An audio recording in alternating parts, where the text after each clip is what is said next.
The laughter started the moment Hannah Whitfield stepped through those church doors.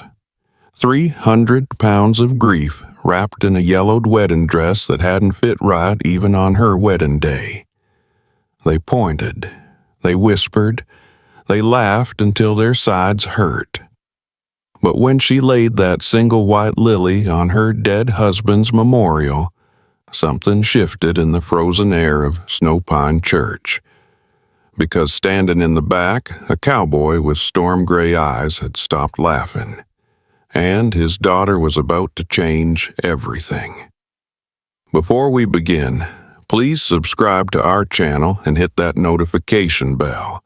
Stay with us until the very end of Hannah's journey and comment below what city you're watching from. I want to see how far this story of courage and redemption travels across the world. Hannah Whitfield made her first mistake at 4:30 that morning when she lit the candle.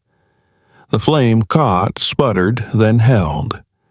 In its orange glow, the wedding dress hung on the back of her door like a ghost waiting to be worn. Ivory silk gone yellow with age and disappointment. She'd sewn it herself 20 years ago with hands that didn't shake and a heart that still believed in forevers. Now, both hands and heart knew better. "Don't do this." Martha stood in the doorway of the cramped room above the general store, her nightgown buttoned to her throat. "Hannah, for God's sake, don't do this." Hannah didn't turn around. "He was my husband. For 93 days. Still counts. Does it?" Martha's voice went sharp. "Does it count when he left you the morning his mother called you a pig at your own wedding breakfast? Does it count when he never came back, when he told the whole territory you trapped him into marriage by—" She stopped. "By what?"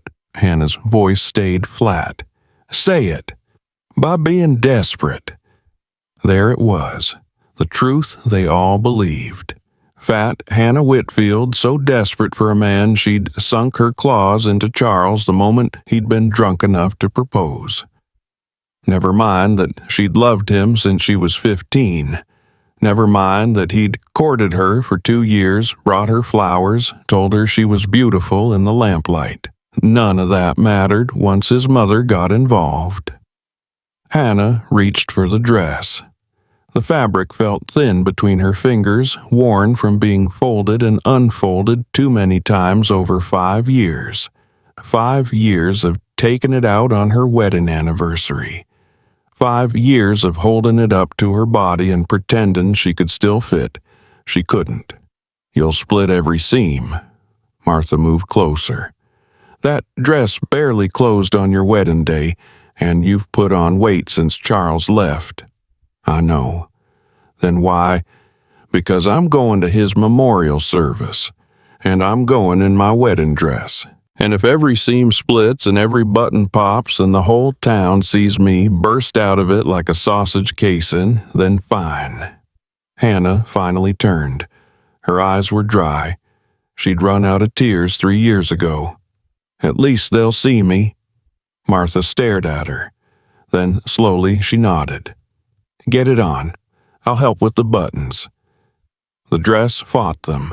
Hannah stripped to her chemise, the only undergarment she owned that didn't have holes, and Martha held the dress open like they were preparing for battle. In a way they were. "Arms up." Hannah raised her arms. The silk slid over her head, caught on her shoulders, stuck at her breasts. Martha yanked. Something tore a small sound barely audible, but they both froze. "Keep going," Hannah said. They kept going. The bodice came down over her torso, pulling tight across her stomach and ribs.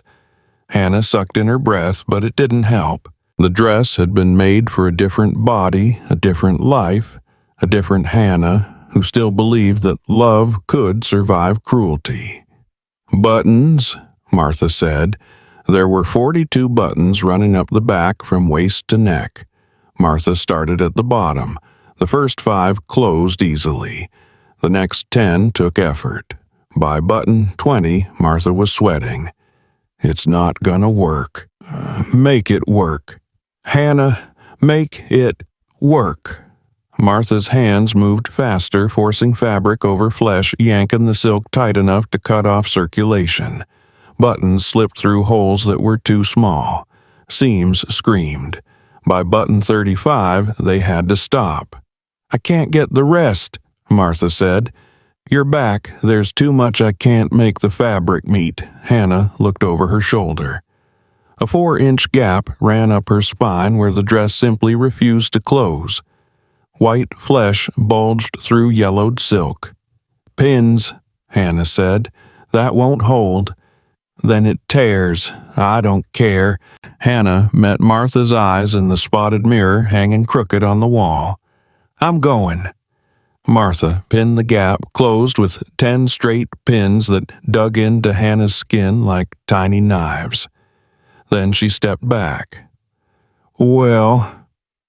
Hannah looked at herself. The dress pulled so tight across her body that every roll, every curve, every pound was visible. The neckline cut into her throat. The sleeves squeezed her arms until her hands tingled. She could barely breathe, barely move, barely exist inside this prison of silk and memory. "Perfect," she whispered. She'd lied. Nothing about this was perfect, but perfect wasn't the point anymore. The point was showing up. The point was refusing to disappear just because the world wanted her to. Martha handed her a shawl, gray wool threadbare at the edges. "It's cold out there." "I know. And they're going to..." Martha stopped, started again. "Hannah, they're going to tear you apart." "I know that too." "Then why?" Hannah picked up the single white lily she'd bought yesterday from Widow Jenkins for 15 cents, her food money for 2 days. The stem felt fragile in her palm. Breakable. Just like her. "Because Charles is dead," she said quietly. "And whatever else he was, whatever he did or didn't do, he was mine for 93 days. And I loved him. And someone should grieve for him the way he deserved to be grieved for. Not the way his mother wants. Not for show, but really grieve." She looked at Martha. "Even if that someone is just me." Martha's eyes went bright with tears. "You're braver than anyone in this whole God-forsaken territory." "I'm not brave. I'm just tired of being invisible." The walk to Snowpine Church should have taken 20 minutes. It took 45. Not because Hannah walked slowly, though the dress made every step agony, but because she had to stop 3 times when the pins gave way and her back split open. Each time, she ducked into an alley, refastened what she could, and kept walking. The stairs started at the edge of town. Mrs. Henderson, sweeping her porch, froze mid-stroke. Her mouth fell open. The broom clattered to the ground. "Lord have mercy," she whispered. But there was no mercy in her eyes, only shock and something that looked almost like delight. The kind of delight people get when they see a disaster they didn't cause and won't suffer from. Hannah kept walking. 2 blocks later, she passed the blacksmith shop. 3 men stood outside waiting for the church bells. They saw her. The conversation died. One of them, young Tom Riley, who'd been sweet on her once when they were children, actually laughed out loud. "Jesus Christ," he said. "Is that Hannah Whitfield?" "Can't be," said another. "Hannah wouldn't be stupid enough to..." He stopped when she walked past them, close enough to hear. Close enough to see their faces twist from laughter to pity to disgust. Hannah's hands shook, but she didn't drop the lily. The closer she got to the church, the more people appeared. Families dressed in black, walking in tight clusters like crows. They all turned to look. Some stopped walking entirely. Others crossed the street to avoid her. A woman, Hannah didn't know her name, pulled her 2 daughters close and whispered something that made both girls stare with wide, horrified eyes. Another man spat on the ground as she passed. Hannah felt every stare like a physical touch, hands pawing at her body, peeling back her skin, exposing everything she'd tried to hide. But she didn't stop, didn't turn around, didn't run.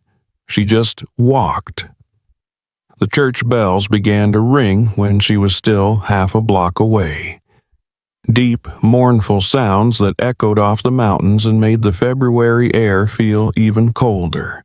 People hurried up the steps, eager to get inside to claim their seats to be part of the spectacle.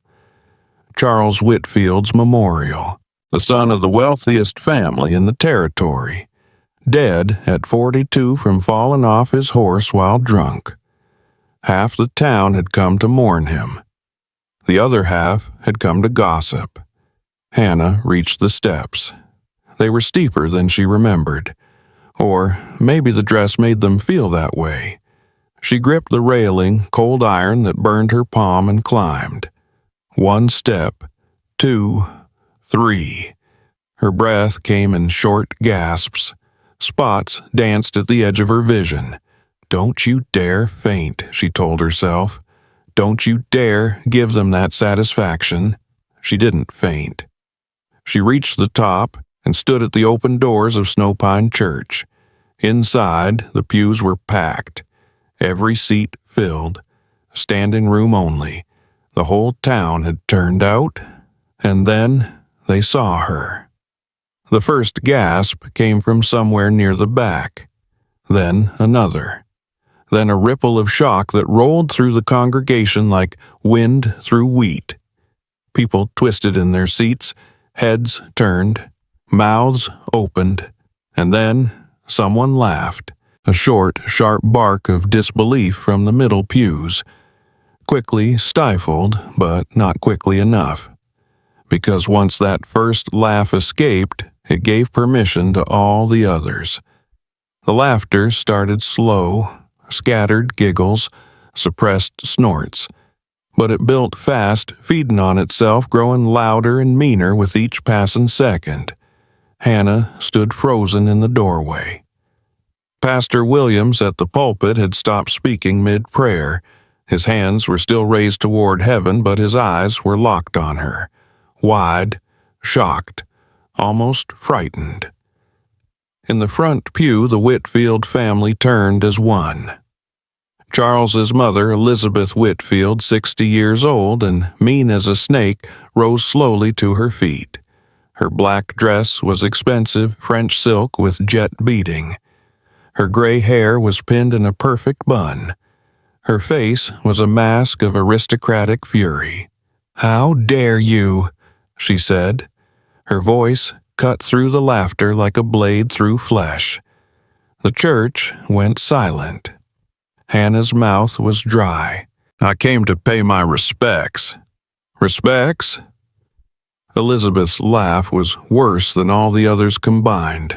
Cold, precise, cruel. "You have no right to respect Mrs. Whitfield. Oh, forgive me, I suppose we should still call you that, shouldn't we?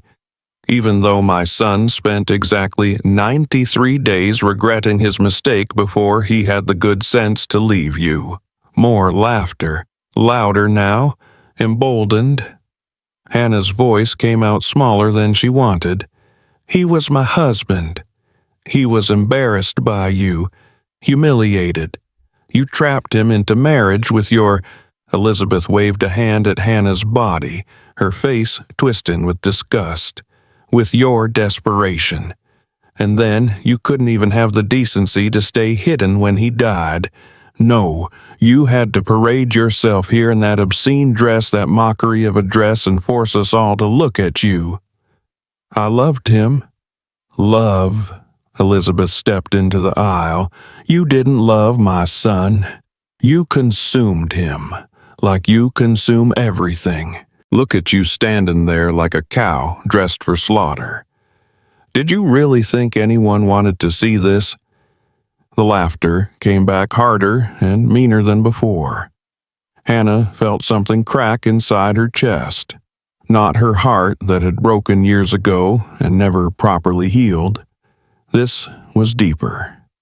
The part of her that had been holding everything together through sheer stubbornness and will. But she'd come this far. She stepped inside. The laughter changed pitch, higher, almost hysterical. Someone in the back pew actually clapped. Hannah started down the center aisle. Every step was agony. Not from the dress, though the pins dug deeper with each movement, but from the weight of 300 stares. 300 the people watching her walk, watching her breathe, watching her exist in a body they'd all agreed was unforgivable. People leaned away as she passed, like whatever made her fat was contagious, like looking too long might infect them. A woman covered her daughter's eyes. A man shook his head, his face twisted in pity so profound it felt like violence. A teenage girl whispered to her friend, "I'd kill myself if I looked like that." Hannah heard it all, every whisper, every laugh, every sharp intake of breath. She collected them like stones, adding them to the pile she'd been carrying for years. She kept walking. The aisle stretched forever, the longest walk of her life, longer than her wedding day when she'd walked this same aisle in this same dress and heard gasps of shock instead of admiration. Longer than the walk back to her room the morning Charles left. Longer than every lonely night she'd spent wishing she could be someone else.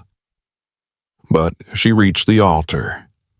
Charles's portrait sat on an easel surrounded by flowers. Dozens of arrangements, roses and lilies and orchids imported from Denver at God knows what cost. The scent was overwhelming, sweet and cloying and wrong. Charles stared out from the portrait with the same blue eyes she'd fallen in love with when she was 15. He looked young, happy, the way he'd looked before he married her. Hannah's hands shook as she laid down her single white lily. It looked pathetic next to all the expensive flowers. Small, cheap, inadequate, just like her. "Charles," she whispered, so quiet only the dead could hear. "I'm sorry you never got to be happy. I'm sorry I wasn't enough. I'm sorry for everything I couldn't be." A sob tried to escape her throat, but she swallowed it. She wouldn't cry here, wouldn't give them that final satisfaction. She turned to go. "Wait." The voice came from the back of the church, deep, rough, unfamiliar. Hannah looked up. A man stood silhouetted in the doorway, tall, well over 6 feet, broad shoulders beneath a worn coat, hat in his hands. He wasn't laughing. He stepped inside and the light hit his face, weathered, strong-jawed, maybe 40. His hair was dark with silver at the temples. His eyes were gray, the color of storm clouds rolling over mountains. And those eyes were locked on Hannah with an intensity that made her breath catch. "That's enough," he said. Elizabeth Whitfield bristled. "Excuse me, I said that's enough." The man's voice didn't rise, but something in it made the entire church go still, like the air before lightning strikes. "This is supposed to be a memorial service, a place of grief and respect, and all I've heard since I walked through that door is cruelty." "This is none of your concern, Mr. Dyer." So he had a name, Dyer. "It became my concern," he said, "when I watched a woman brave enough to face a church full of jackals get torn apart for the crime of grieving." Murmurs rippled through the pews, shocked, scandalized. "She has no right," Elizabeth started. "She has every right." Dyer moved forward, his boots loud on the wooden floor. "She was married to your son. That makes her family. That makes her grief as valid as yours. More valid, maybe, since she's the only one who seems to actually feel it." Elizabeth's face went red. "How dare you speak to me?" "Ma'am." Dyer stopped beside Hannah. Up close, he smelled like pine and leather and horses. Real smells. Honest smells. "You've paid your respects. Let me walk you out." Hannah couldn't move, couldn't think. This stranger, this man whose name she'd just learned, was offering her his arm in a church full of people who'd spent the last 10 minutes laughing at her existence. "I don't," she started.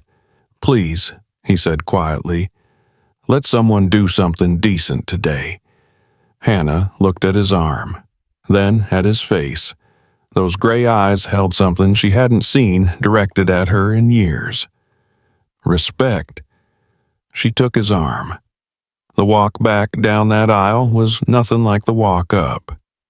Hannah kept her eyes down, focusing on putting one foot in front of the other while her hand rested on Dyer's coat sleeve. He was solid, real, warm, and he walked slowly, matching his pace to hers like he had all the time in the world. The laughter had stopped. Now there were only whispers. "Who does he think he is?"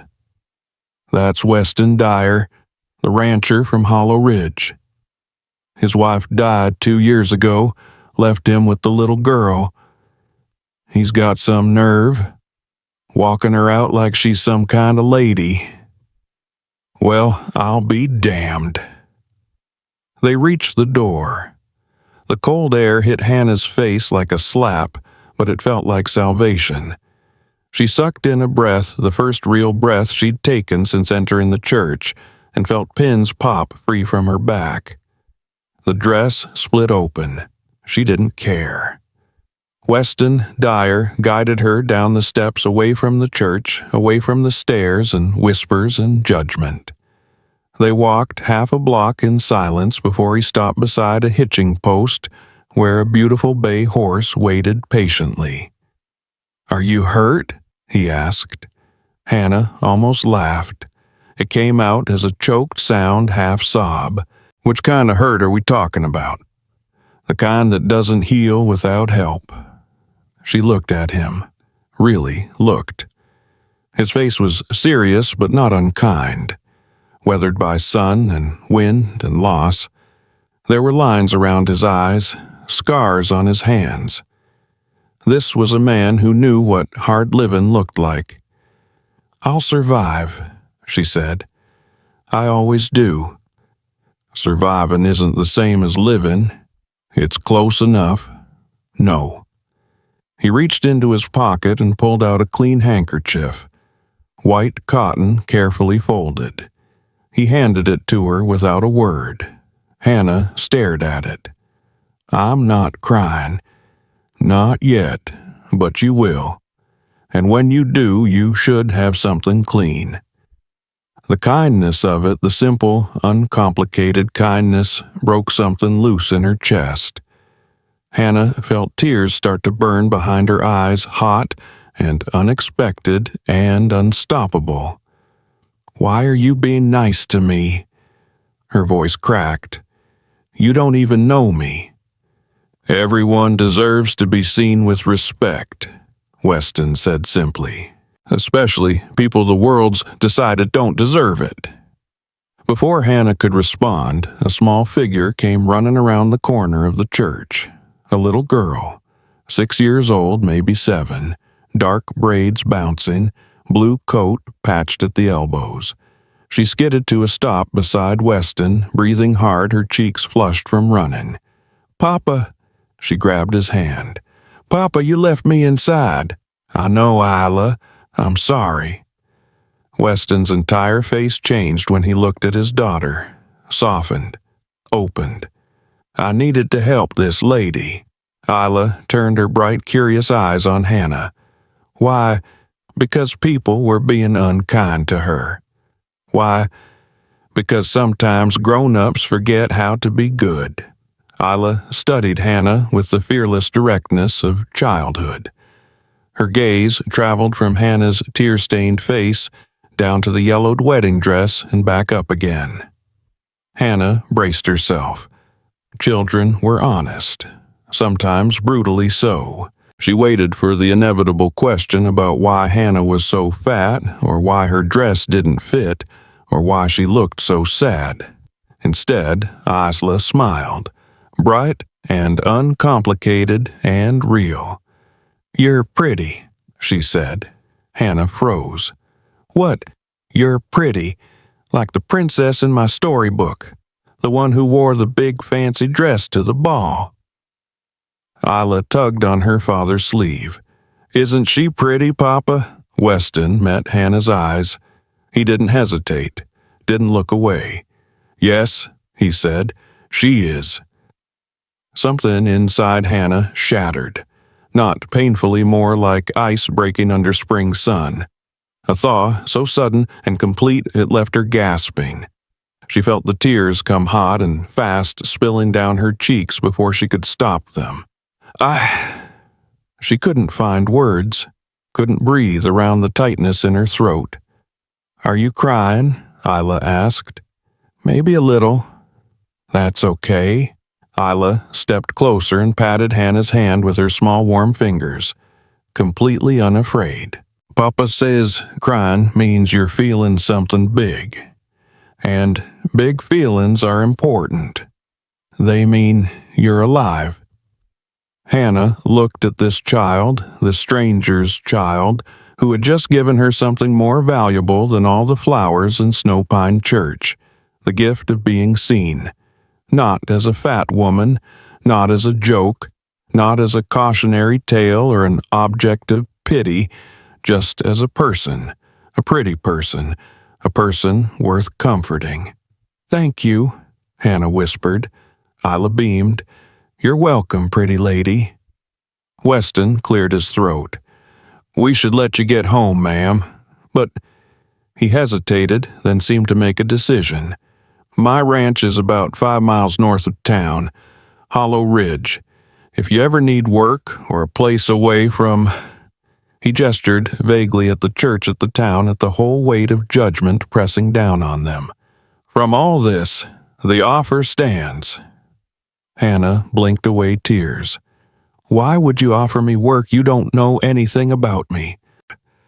I know you walked into that church when any reasonable person would have stayed home. I know you kept your dignity when 300 people tried to strip it away. And I know my daughter sees something good in you." He settled his hat back on his head. "That's enough for me. I do laundry, mending. I don't know anything about ranching. I need someone to help with Isla, teaching her letters, keeping house, some cooking, though I won't lie to you, we eat simple up there. It's just the two of us." His eyes never left hers. $5 a week, room and board included. It's hard work, but it's honest. And there's no one around to judge you for anything except whether you treat my daughter kindly. $5. That was more than double what Martha paid her, more money than Hannah had seen in months. "I don't know," she said. "Think about it." Weston lifted Isla onto his horse with easy strength, then swung up behind her. "The offer won't expire, and if you decide to come, just follow the north road. You'll see the sign for Hollow Ridge about 4 miles out." They rode away, leaving Hannah standing on the frozen street with the borrowed handkerchief clutched in her hands and the echo of 2 words she hadn't heard in years. "You're pretty." She walked back to the general store in a daze. Martha was sweeping the front porch, her movements angry and sharp. When she saw Hannah, she stopped, set the broom aside, studied her face. Well, what? Did you survive?" Hannah thought about the laughter, the cruelty, Elizabeth Whitfield's face contorted with disgust, the long walk down that aisle with 300 pairs of eyes burning into her back. Then she thought about storm gray eyes, a clean handkerchief, a little girl's smile, and the word pretty spoken without hesitation or pity. "I survived," she said quietly, "and maybe I learned something." What? That surviving isn't always the point. Martha stared at her, then slowly understanding crossed her face. Someone helped you. A man named Weston Dyer. The Hollow Ridge rancher. Martha's eyebrows rose. I've heard of him. Lost his wife 2 years back to fever. Raises that little girl alone. Keeps to himself mostly. Good man from what people say. Fair? Honest? She paused. What did he do? He walked me out. Told the whole church they should be ashamed. Then his daughter called me pretty. Martha's eyes went bright with tears. Oh, honey. He offered me work, $5 a week, helping with the girl in the house. Are you going to take it? Hannah looked down at the handkerchief in her hands. The letters W.D. were embroidered in one corner. Simple, practical, kind. I don't know, she said, maybe. But she was lying. She already knew. That night, Hannah couldn't sleep. She lay in her narrow bed above the store, listening to the wind rattle the windows and thinking about Hollow Ridge, about a rancher who'd defended a stranger, about a child who'd called her pretty without any reason to lie, about the way Weston Dyer had looked at her, not through her, not around her, not at her body with disgust or pity or that terrible false sympathy that was worse than honest cruelty, but at her, at Hannah, at the person beneath the flesh and the shame and the years of being told she was wrong simply for existing. She got up and lit her candle. In the flickering light, she pulled out the handkerchief. It was well worn, but cleaned the fabric soft from many washings. The embroidered letters were done in a careful hand. His wife's work, maybe. The woman who'd died and left him alone with a 6-year-old daughter and a ranch to run. Hannah pressed the handkerchief to her face and finally let herself cry. She cried for Charles, who'd died without ever learning how to love beyond appearances. She cried for herself for all the years of hunger and shame, and trying to be smaller, quieter, less, for every meal she'd skipped, every mirror she'd avoided, every time she'd made herself invisible because being seen was too dangerous. She cried for the girl she'd been at 17, sewing this wedding dress by candlelight and dreaming of a future that never came. But somewhere in the tears something else emerged, something that felt almost like hope. The next morning, Martha found her packing. You're leaving. There's a job at Hollow Ridge. That's 5 miles of hard country. And Weston Dyer, Martha trailed off. What about him? He's a good man, Hannah, but he's got his own ghosts. You need to understand that. Martha sat on the edge of the bed. His wife Caroline was her name. She died of fever 2 years ago. He watched her waste away for 3 weeks and couldn't do a damn thing to stop it. Nearly broke him. Some folks say he's never really come back from that. That he just goes through the motions now, raising that girl and working that ranch and not really living. Hannah folded her spare dress carefully. Sounds familiar? That's what I'm worried about. 2 broken people don't always make a whole. Martha gripped her hand. Promise me you'll be careful. I'll be careful.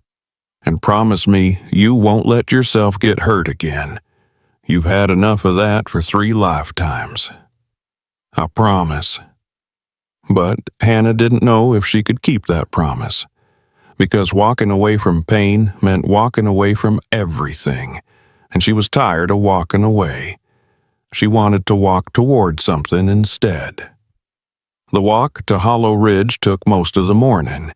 Hannah carried everything she owned in a canvas bag that had belonged to her father, 2 dresses, her mother's Bible, a photograph of her parents on their wedding day, and Weston's handkerchief washed and folded carefully.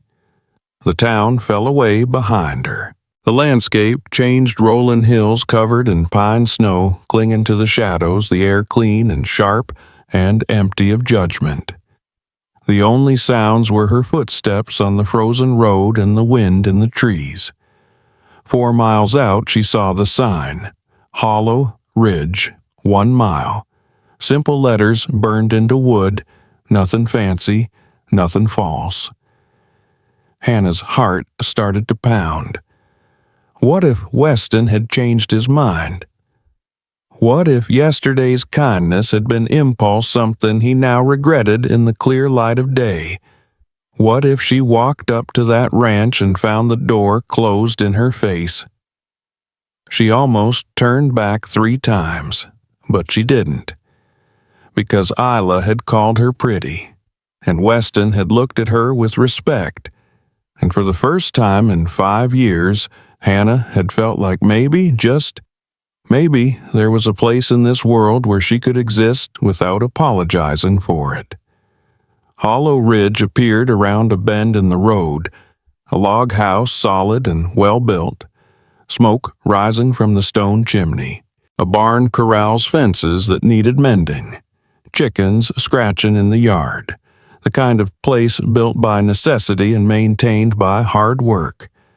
Hannah stood at the edge of the property, her bag heavy in her hands, her heart hammering against her ribs. Then she heard a shout. "Papa! Papa! It's the pretty lady!"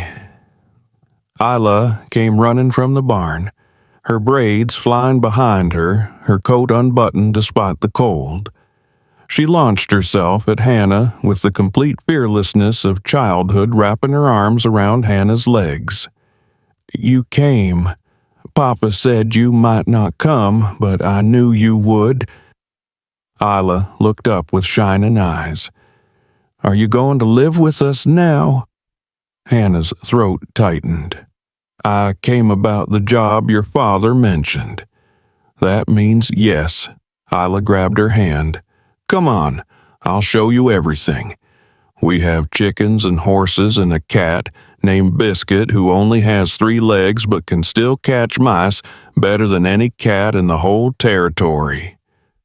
The door to the house opened. Weston stepped out. He was in his shirt sleeves despite the cold, his dark hair slightly mussed like he'd been running his hands through it. When he saw Hannah, something crossed his face. Relief. Definitely relief. But something else too. Something softer. "You came," he said. "I came." "Good." He smiled, and Hannah realized it was the first time she'd seen him smile. It transformed his face, softening the hard edges, lighting up those storm-gray eyes. "Welcome to Hollow Ridge." Isla was already dragging her toward the house, chattering about everything she wanted to show the pretty lady.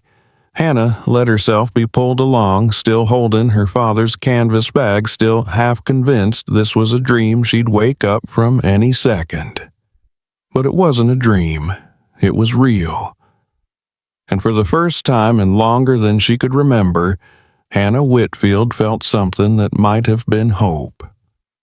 The cabin was smaller than Hannah expected and warmer than any place she'd lived in years.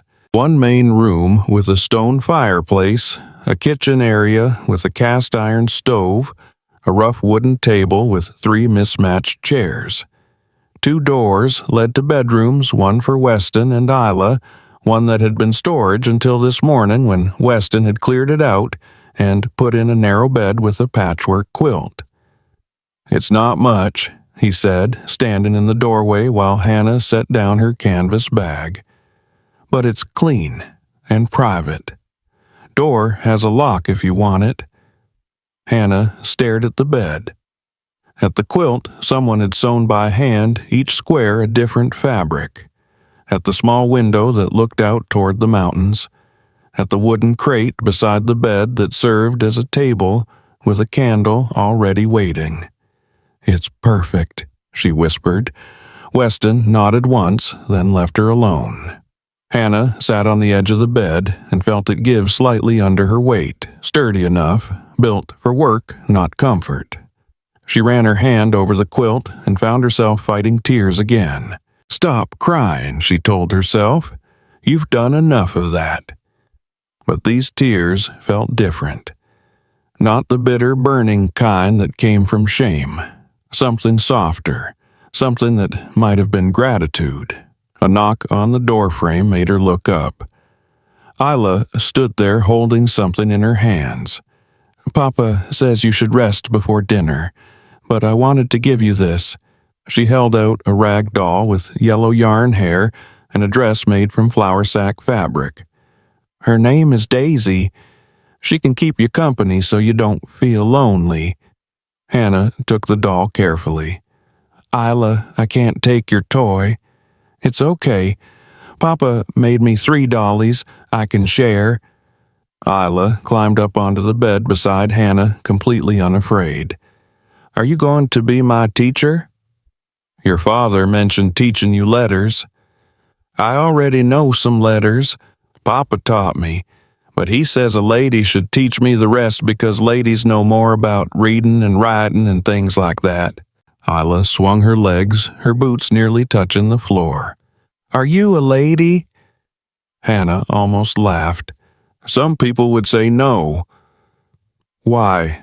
"Because ladies are supposed to be different." "Different how?" Hannah looked at this child with her bright eyes and honest questions. How did you explain to a 6-year-old that the world had rules about bodies and beauty and worth? That some people were born fitting those rules and others spent their whole lives breaking them just by existing. "Thinner," Hannah said finally. "Ladies are supposed to be thinner." Isla frowned. "That's silly." "Maybe, but that's how it is." "Well, I think you're a lady, and I think you're pretty, and I think anyone who says different is stupid." Isla said the last word with such fierce conviction that Hannah did laugh, then a real laugh that surprised her with its lightness. "Your father might not like you using that word. Papa says the truth isn't always polite, and it's true. They are stupid." Isla hopped off the bed. "Dinner is at 6. Papa makes good stew, but terrible biscuits. Maybe you can teach him how to make better biscuits. And maybe you can teach me more letters. And maybe we can all be happy together." She ran out before Hannah could respond, leaving her alone with a rag doll named Daisy and the strange, unfamiliar feeling of being wanted.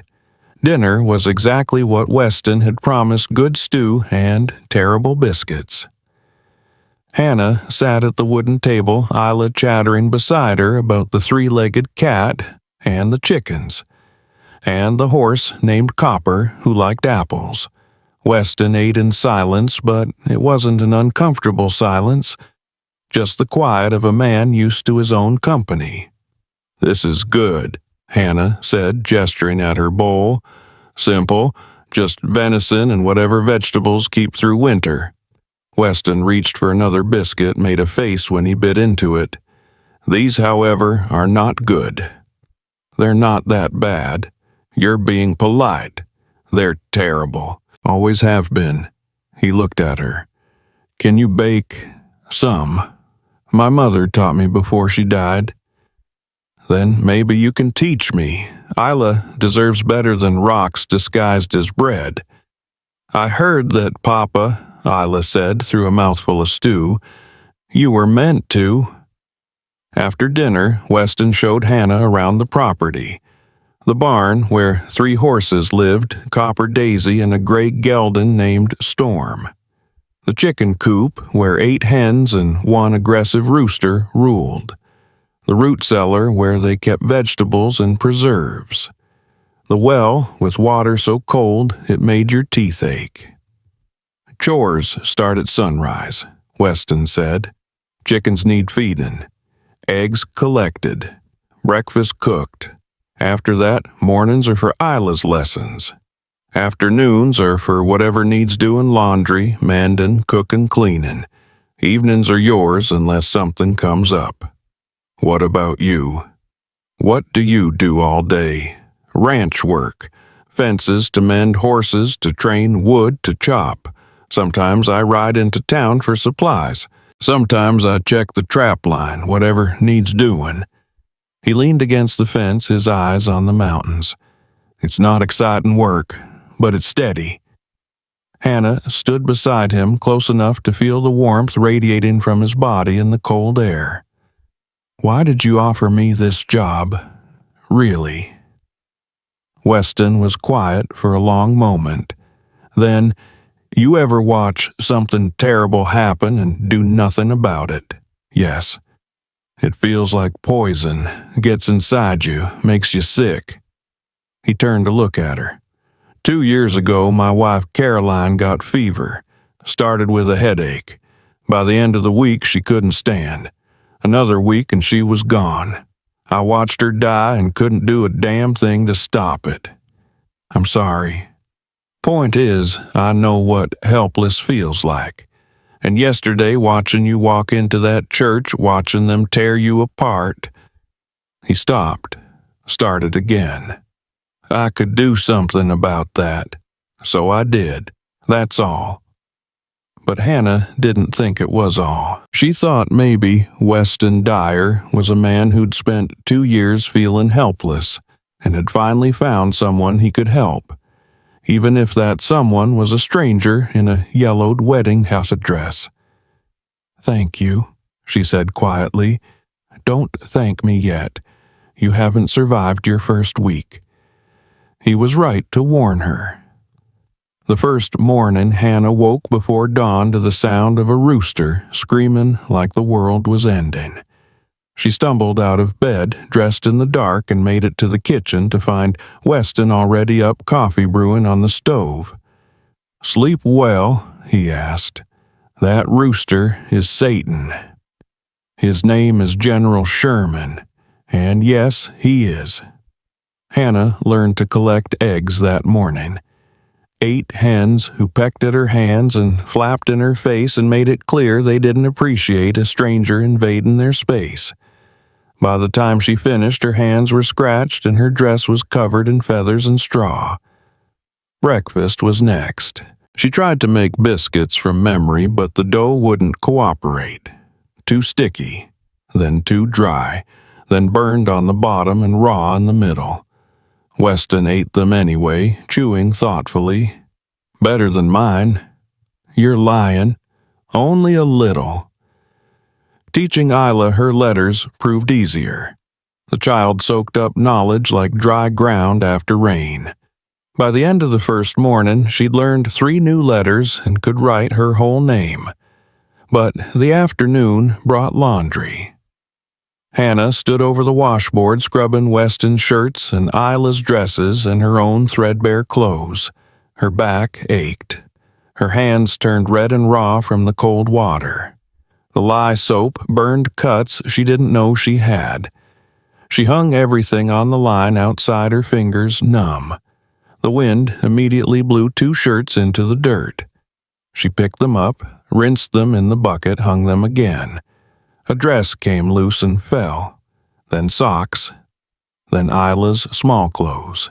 Hannah stood in the yard surrounded by fallen laundry and felt the familiar weight of failure pressing down on her shoulders. First time's always hardest. She turned. Weston stood a few feet away, an axe in his hands, his shirt damp with sweat despite the cold. "I can't even hang laundry without ruining it," Hannah said. "Wind's tricky this time of year. Takes practice." He set down the axe and walked over. "Here, like this." He showed her how to pin the clothes so they wouldn't come loose. His hands were scarred and calloused but surprisingly gentle. When he finished, he stepped back. "Try again." Hannah picked up a fallen shirt and pinned it the way he'd shown her. It held. See, not so hard, but it was hard. Everything was hard. Hannah had spent 5 years taking in laundry for other people, but doing it for herself in someone else's home felt different, more permanent, more real. Like if she failed at this, she'd be proving everyone right about her.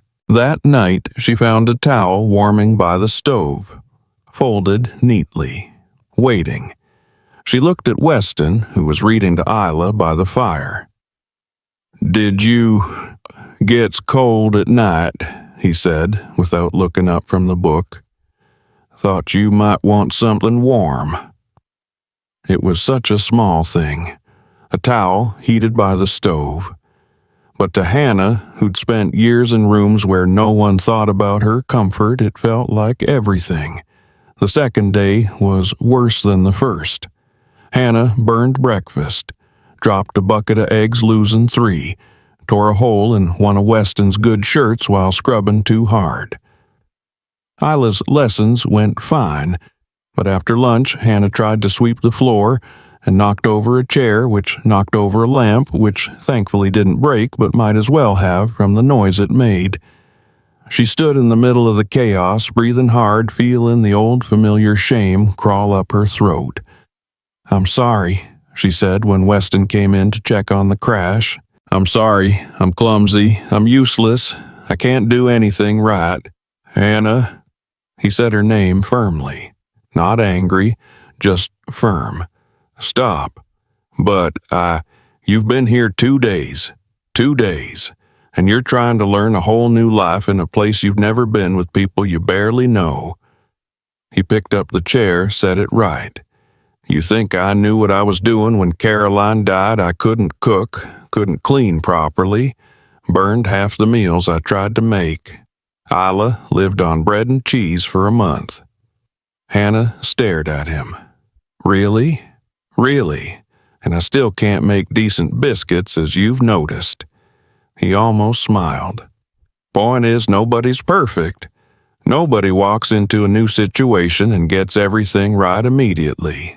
So stop expecting yourself to.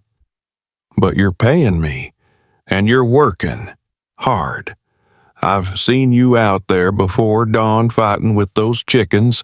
I've seen you scrubbing clothes until your hands bleed. I've seen you teach my daughter with more patience than her own mother had." He met her eyes. "You're doing fine, Hannah. Better than fine. You just need to believe it." That night she found a piece of candy on her bedside crate, peppermint wrapped in wax paper. The kind that cost 2 cents at the general store and tasted like Christmas. She didn't ask who put it there. She just unwrapped it slowly and let it dissolve on her tongue, sweet and sharp, while tears ran silently down her face. By the end of the first week, Hannah had fallen into a rhythm. Wake before dawn, dress in the dark, fight General Sherman for eggs, make coffee while Weston chopped wood, attempt biscuits with increasing success, teach Isla letters and numbers, do laundry, mend clothes, cook dinner, clean up, go to bed exhausted. It was hard work, harder than anything she'd done in town, but it was also something else. It was honest. Nobody here cared about her size. Nobody whispered when she walked past. Nobody laughed. Weston treated her like a person who deserved respect. Isla treated her like someone precious and important and worth loving. And slowly, so slowly, Hannah almost didn't notice something inside her began to change. She started to believe them. The second week brought snow. Heavy, wet flakes that fell for 3 days straight and buried the ranch under a foot of white. Weston spent most of his time in the barn making sure the horses stayed warm and fed. Hannah and Isla stayed inside working on lessons and cooking and watching the world disappear behind walls of snow. "Tell me a story," Isla demanded on the third afternoon, bored from being trapped inside. Hannah looked up from the bread dough she was kneading. "What kind of story? A princess story, but not a boring one where she just waits around to be rescued, a good one where she does things." Hannah thought for a moment, then she began. Once upon a time there was a princess who lived in a castle, but this princess was different from other princesses. She was bigger, rounder, and all the people in the kingdom whispered about her behind their hands. Isla's eyes went wide. That's mean. It was mean. But the princess learned something important. She learned that being big didn't mean being weak, and being different didn't mean being wrong. So one day when a dragon came to attack the castle, the princess didn't wait for a prince to save her. What did she do? She went out to face the dragon herself, and do you know what happened? She killed it. No, she talked to it, and she learned that the dragon was angry because people had been mean to him too. He was different. He had scales instead of fire instead of words, and everyone was afraid of him just because he wasn't like them. Hannah shaped the dough into loaves.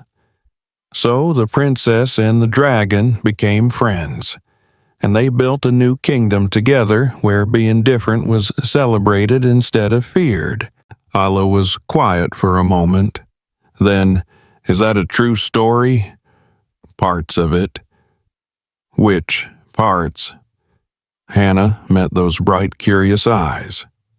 The part about being different, and the part about being brave even when you're scared. Those parts are always true. Isla climbed onto Hannah's lap, something she'd started doing more and more, and wrapped her small arms around her neck. I'm glad you're different, she whispered. If you were like everyone else, you wouldn't be you. And I like you. Hannah held her close and let the tears come. Good tears this time, healing tears. When Weston came in from the barn that evening, stamping snow from his boots, he found them both asleep by the fire. Isla curled in Hannah's lap, Hannah's arms wrapped protectively around the child. He stood there for a long moment just watching them, something unreadable on his face. Then he carefully lifted Isla and carried her to bed. When he came back, Hannah was awake. Sorry, she said, starting to rise. I didn't mean to fall asleep. Don't apologize. She wore you out. He poured himself coffee from the pot Hannah always kept warm. She likes you more than she's liked anyone since Caroline died. She's easy to like. Most people find children exhausting. I'm not most people. Weston looked at her over the rim of his cup. No, you're not.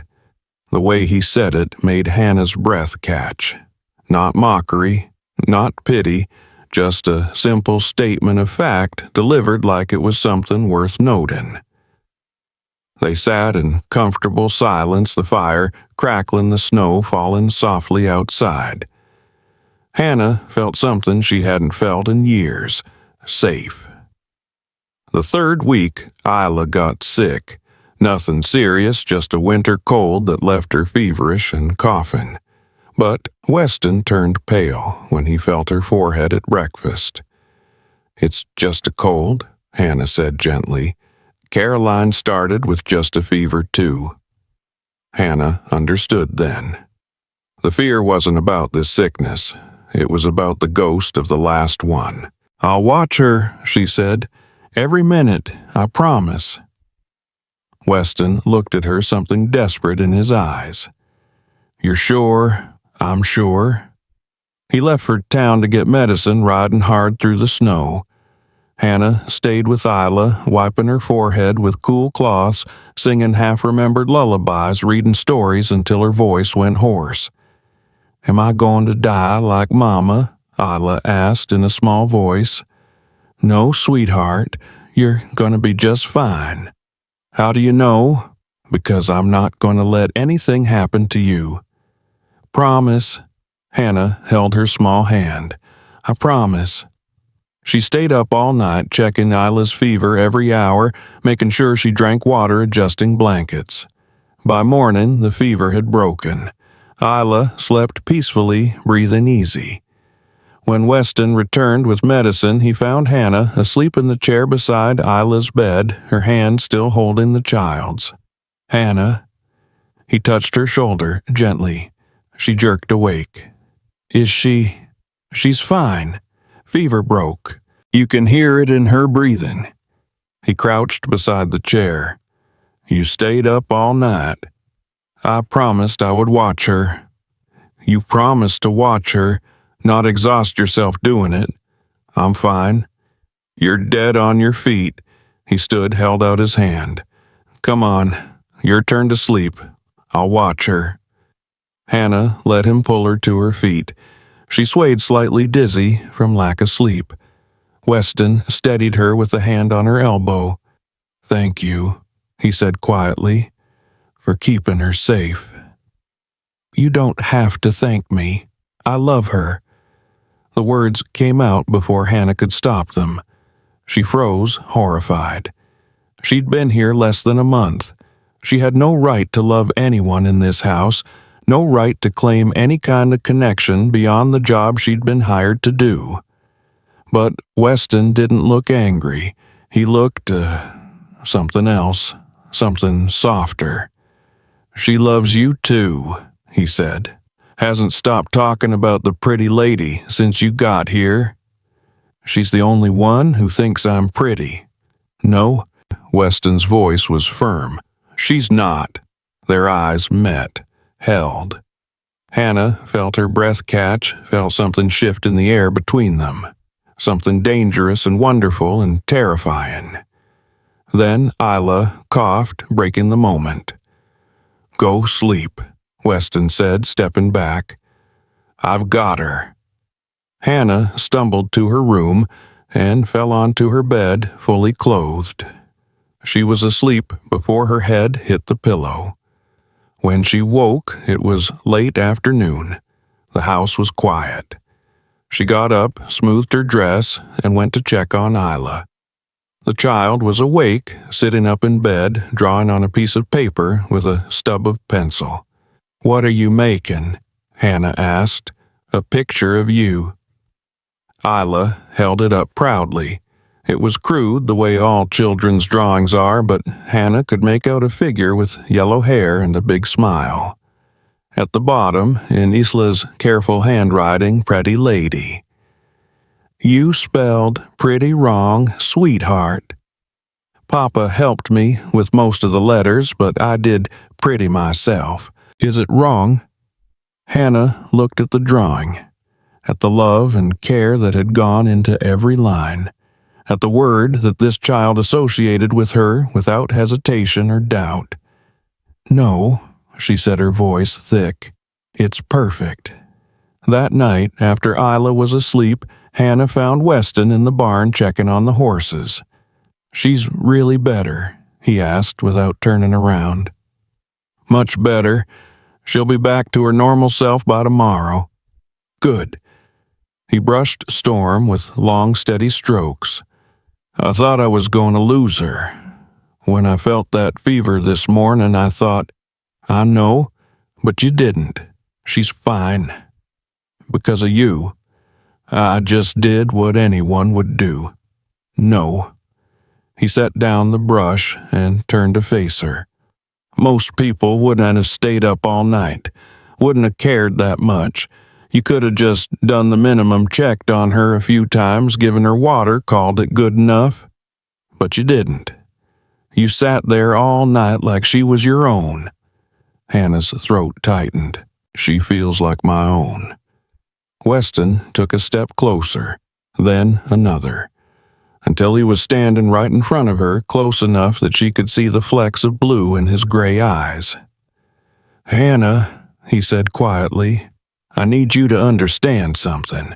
What you've done for us, for me and Isla, it's more than just a job, more than just work. You've made this house feel like a home again. You've made my daughter laugh. You've made me remember what it feels like to have help, to not be alone. Weston, let me finish. He reached up and tucked a strand of hair behind her ear. The gesture was so gentle, so unexpected that Hannah forgot how to breathe. I know you've been hurt. I know the world's been cruel to you, And I know you probably think you don't deserve kindness, but you're wrong. I'm not. You are. You're brave and kind and good, and my daughter sees it, and I see it." His hand lingered near her face. "And I want you to know that here in this house you're safe, you're valued, you're—" He stopped, stepped back, cleared his throat. "I should let you get inside. It's cold out here." Hannah nodded, not trusting her voice. She turned to go. "Hannah!" She looked back. "For what it's worth," Weston said, "Isla's not the only one who thinks you're pretty." He walked deeper into the barn before she could respond, leaving her standing in the snow with her heart pounding and her mind reeling. That night she found a wooden comb on her bedside crate. Simple, handmade, carved from pine with a small heart etched into the handle. Hannah picked it up with trembling hands and ran her thumb over the heart. This wasn't something Weston had lying around. This was something he'd made, something he'd carved specifically for her. She sat on her bed and pulled the comb through her hair, feeling each tooth catch and release, feeling the weight of what this gift meant. Weston Dyer was falling for her, or maybe he'd already fallen, and God help her, Hannah was falling too. And that terrified her more than anything else in her entire life. Hannah kept the wooden comb in her apron pocket for 3 days before she found the courage to say anything about it. Not because she didn't want to acknowledge it, but because acknowledging it meant admitting something was happening between them. Something real and dangerous and wonderful. And Hannah had learned the hard way that wonderful things had a tendency to turn terrible when you trusted them too much.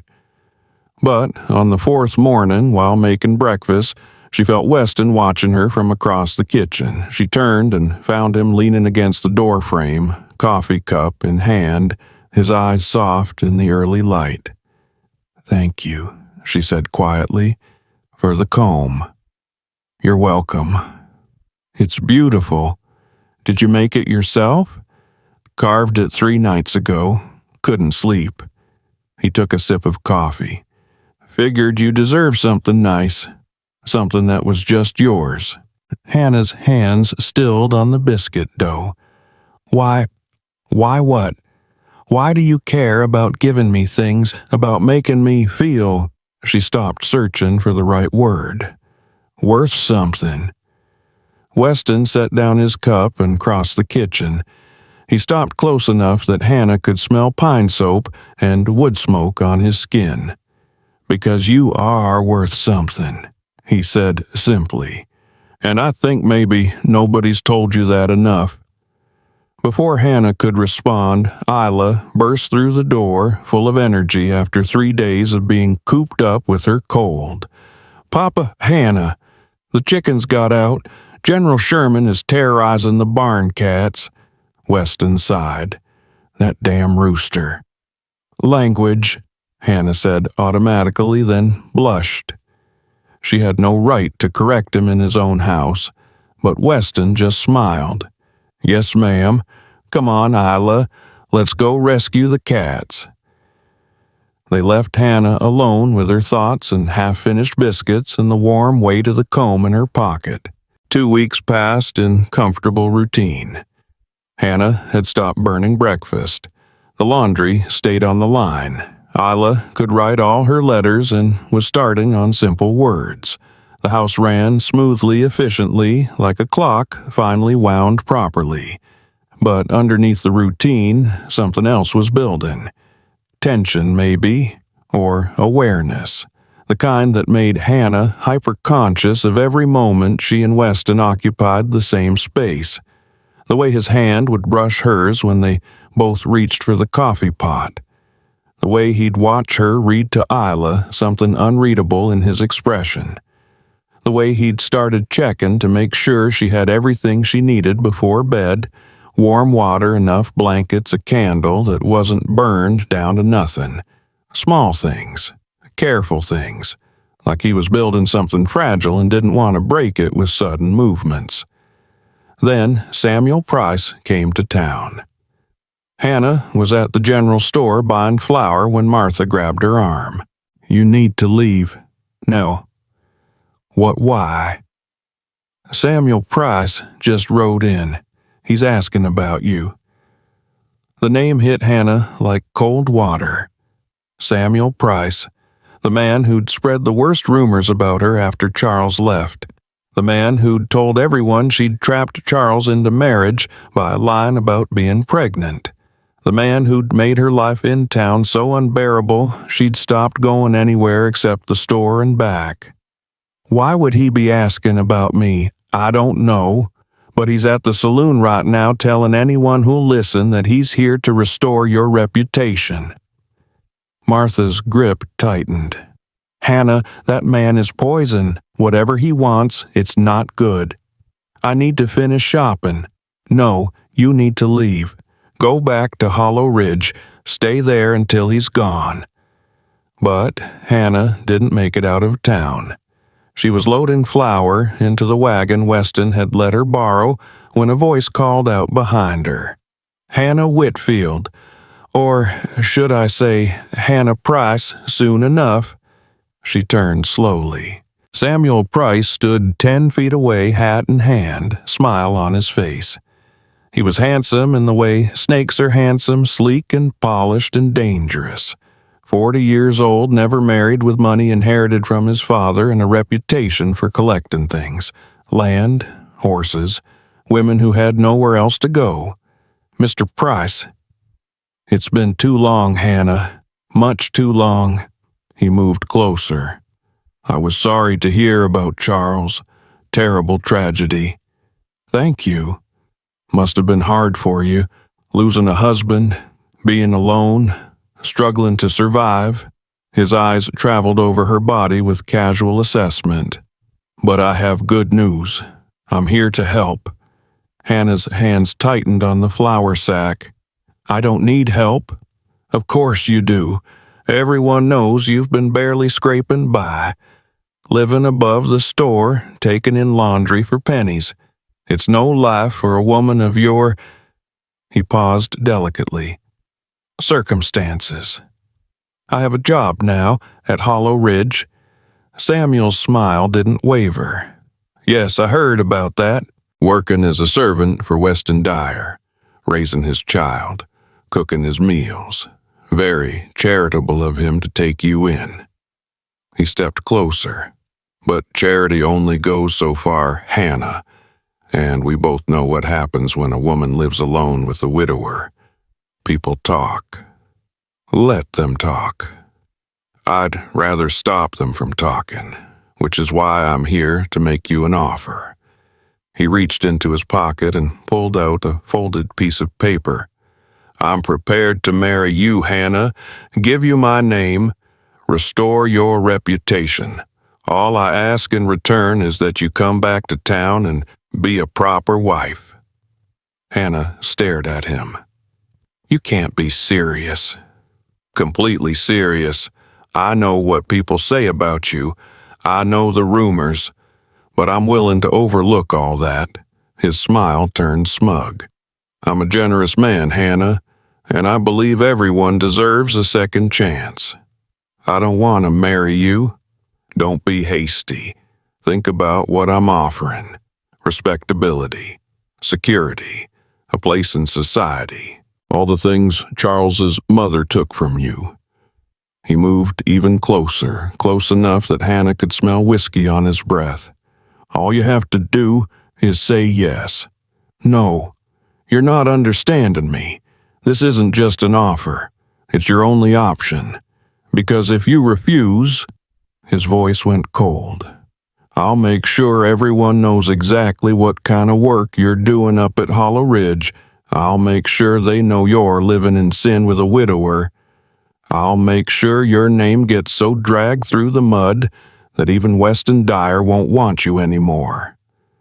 Hannah felt rage build in her chest, hot and clean and righteous. "You're threatening me. I'm protecting you, from yourself and from scandal." Samuel reached out to touch her arm. "Come now, Hannah, be reasonable. What kind of future do you have at that ranch? You think Dyer's going to marry you, a woman of your size and reputation? He's using you for cheap labor, nothing more. But I'm offering you—" Hannah slapped him. Her palm connected with his cheek with a crack that echoed off the storefronts. Samuel stumbled back, hand flying to his face, shock replacing his smug smile. "Don't you ever—" Hannah said, her voice shaken with fury.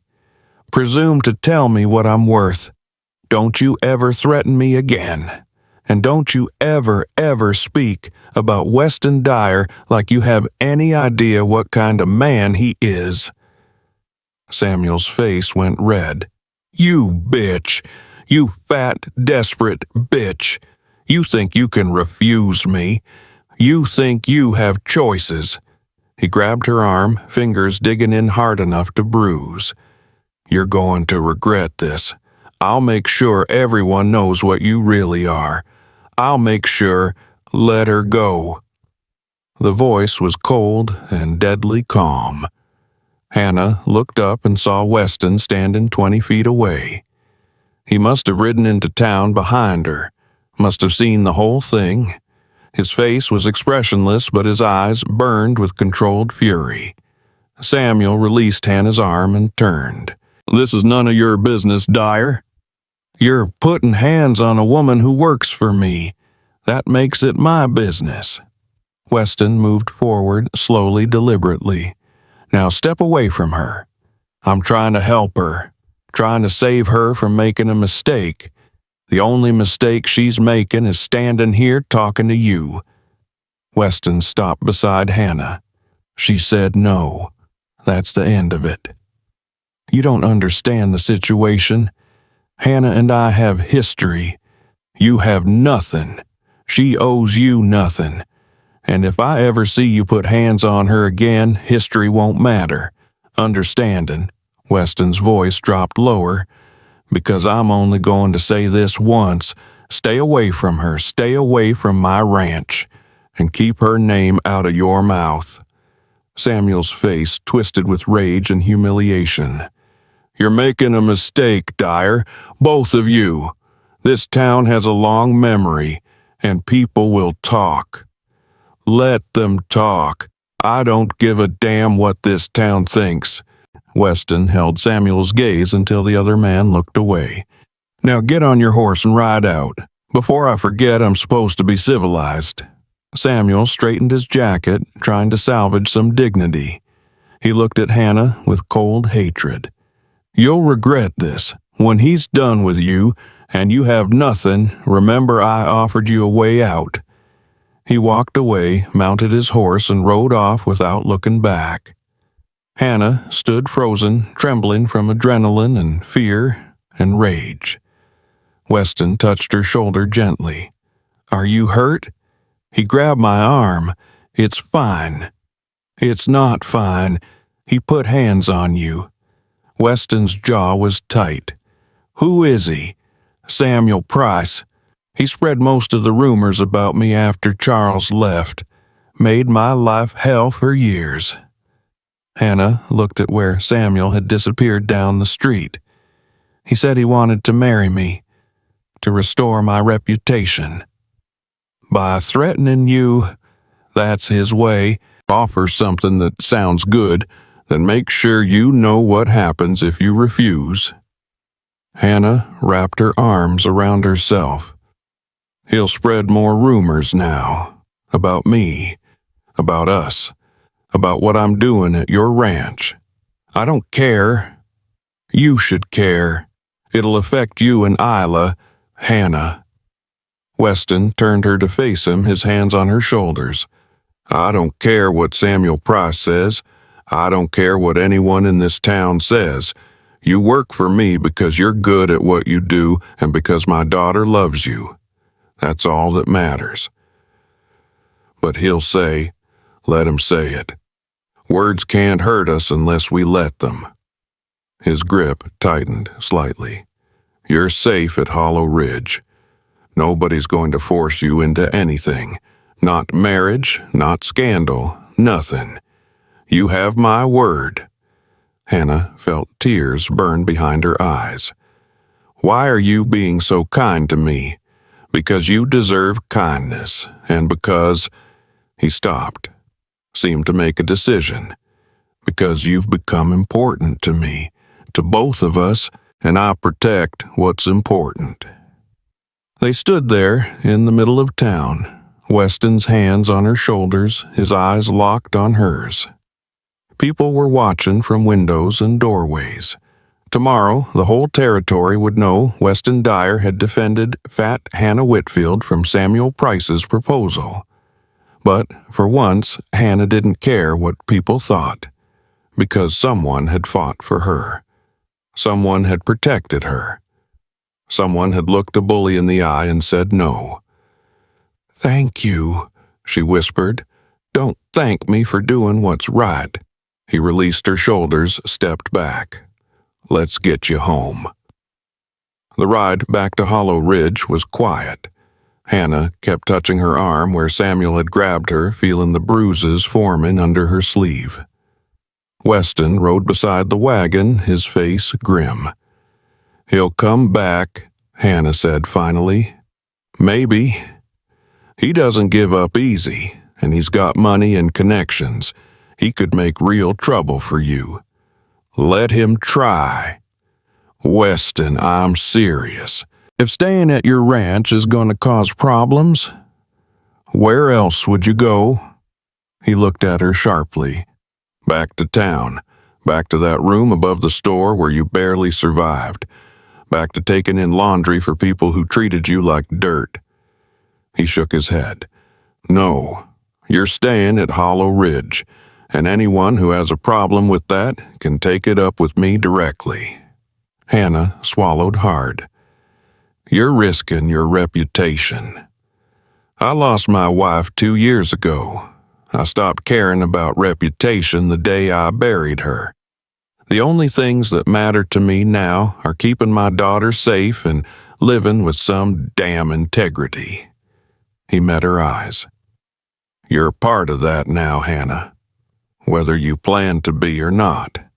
When they got back to the ranch, Isla ran out to meet them, her face bright with excitement. "Hannah, Hannah, I made you something." She held up a drawing, another one of her careful crooked pictures. This one showed 3 figures, a tall man, a little girl, and a woman with yellow hair. They were holding hands. Above them, Isla had written in shaky letters, "Family." "Do you like it?" Ela bounced on her toes. "Papa helped me spell family. Well, I got it wrong the first time, but he said that's okay because it's the thought that counts. Do you like it?" Hannah took the drawing with trembling hands. "I love it, sweetheart." "Good, because it's true. You're our family now." Isla grabbed Hannah's hand. "Right, Papa. Hannah's our family." Weston looked at Hannah for a long moment. "Right, Isla. She's our family." That night, after Isla was asleep, Hannah stood in her small room staring at the drawing pinned to the wall above her bed. Family. 3 figures holding hands, a child's vision of happiness. A knock on her door made her turn. "Can I come in?" Weston stood in the doorway. "Of course." He entered slowly, hat in his hands. "I wanted to check on you, make sure you're all right after today." "I'm fine, shaken up, but fine." "That bruise on your arm says otherwise." Hannah pulled her sleeve down to cover the marks Samuel's fingers had left. "It's nothing." "It's assault. And if you wanted to report it, and say what, that Samuel Price grabbed my arm, the marshal would laugh me out of his office. I'm fat Hannah Whitfield, who trapped Charles into marriage. Samuel Price is a respected businessman. Who do you think they'd believe?" Weston's jaw tightened. "That's not right." No, but it's reality." Hannah sat on the edge of her bed, suddenly exhausted. "Thank you for defending me today. Not many men would do that. Any decent man would. You'd be surprised how few decent men there are." She looked up at him. "Why did you really bring me here, Weston, and don't say it's just about Isla or the housework? Why me?" He was quiet for a long moment. Then he crossed the room and sat beside her on the bed. Not touching, but close. "When Caroline died," he said slowly, "I wanted to die too. Not actively. I never would have done anything, not with Isla needing me. But I stopped living, just went through the motions, work and sleep and work again. Isla was the only thing that kept me human. I know that feeling. I know you do. That's why." He turned to look at her. "That day at the church watching you walk down that aisle while everyone laughed, I saw myself. Someone who'd been broken by loss and cruelty, but who kept going anyway. Someone who still had enough dignity left to refuse to disappear." He paused. "I needed to help you, because maybe if I could help you, I could remember how to help myself."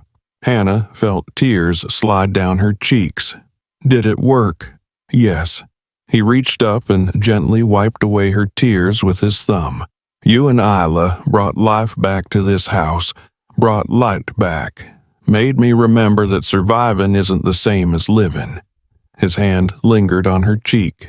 "You saved me, Hannah, just by being here." "I didn't do anything." "You did everything."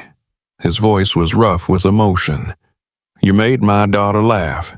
You made terrible biscuits and burned breakfast and fought with roosters and never gave up.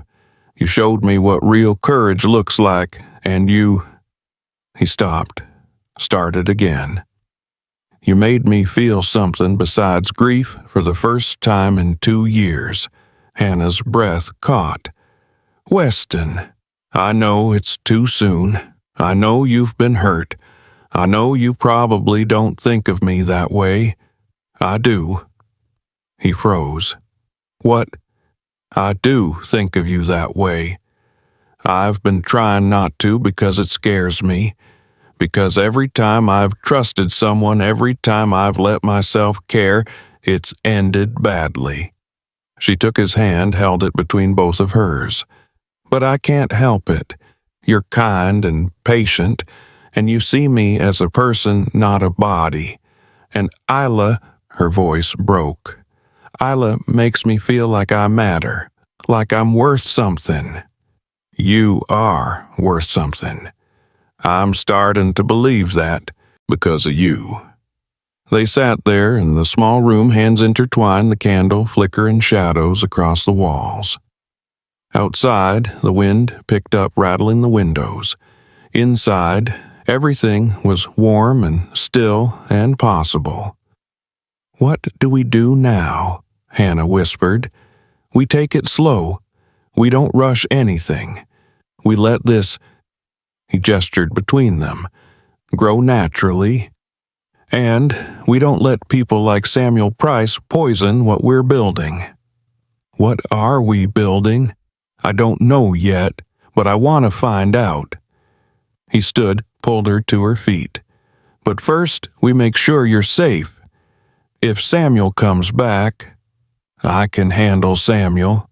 "I know you can. You slapped him hard enough to make his ears ring." Weston smiled. "But you shouldn't have to handle him alone. We're family, now remember Isla said so, and family protects each other." Hannah looked at this man who'd defended her in public, who carved her wooden combs, who made sure she had warm towels and peppermint candy, who looked at her like she was worth protecting. "Family," she repeated softly. "Family," Weston confirmed. He left her alone, then closing the door quietly behind him. Hannah sat back down on her bed and looked at Isla's drawing again. "Family. 3 figures holding hands.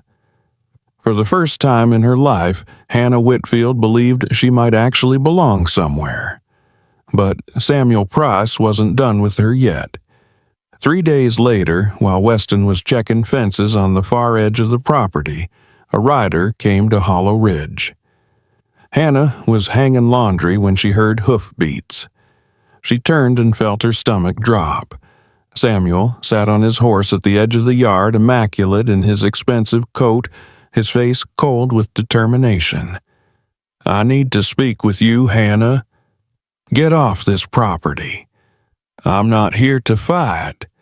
I'm here to make you understand reality." He dismounted, tied his horse.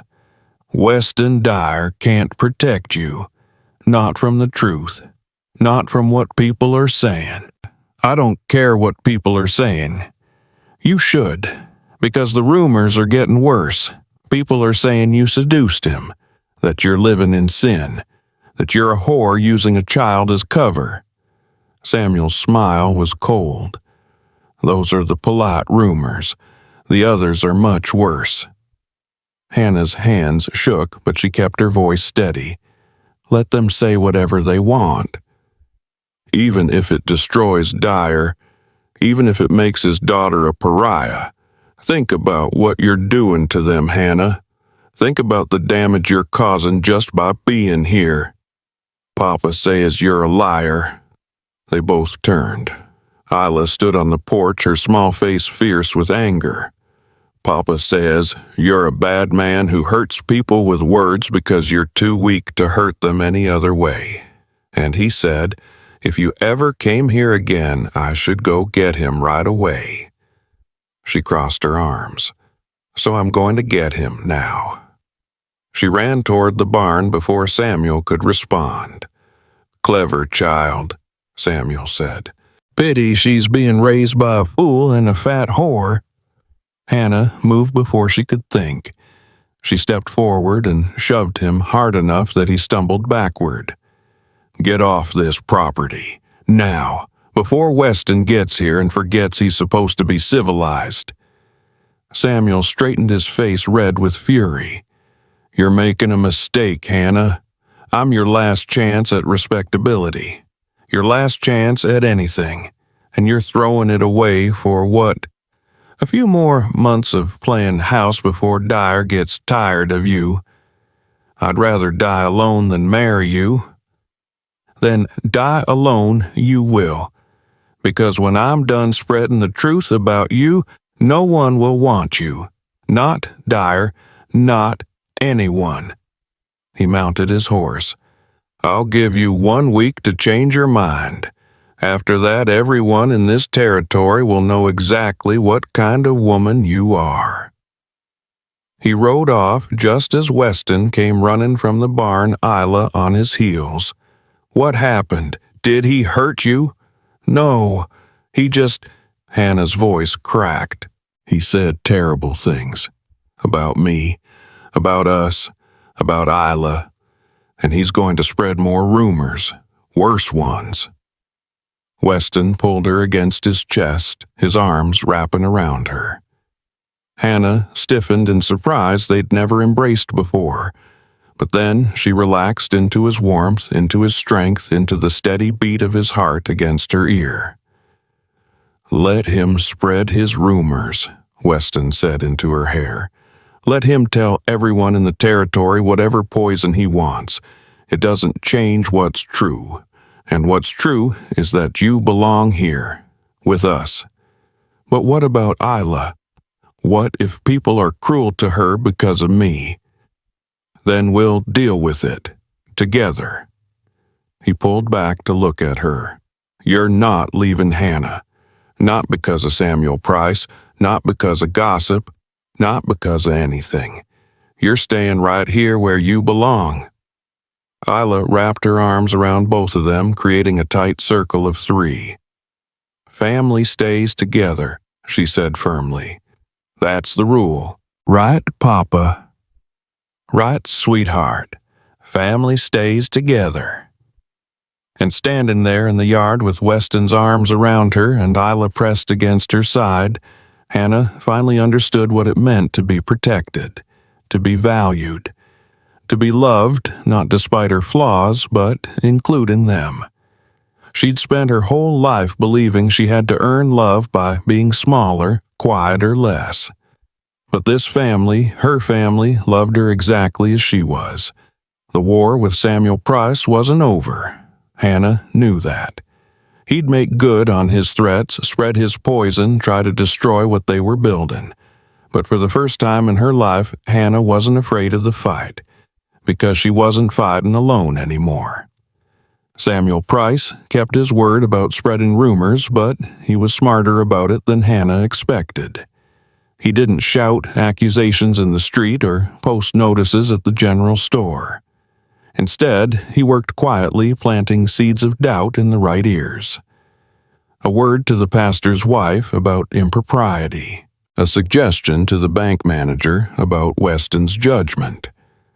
A concerned observation to the school teacher about Isla being raised in a morally questionable environment.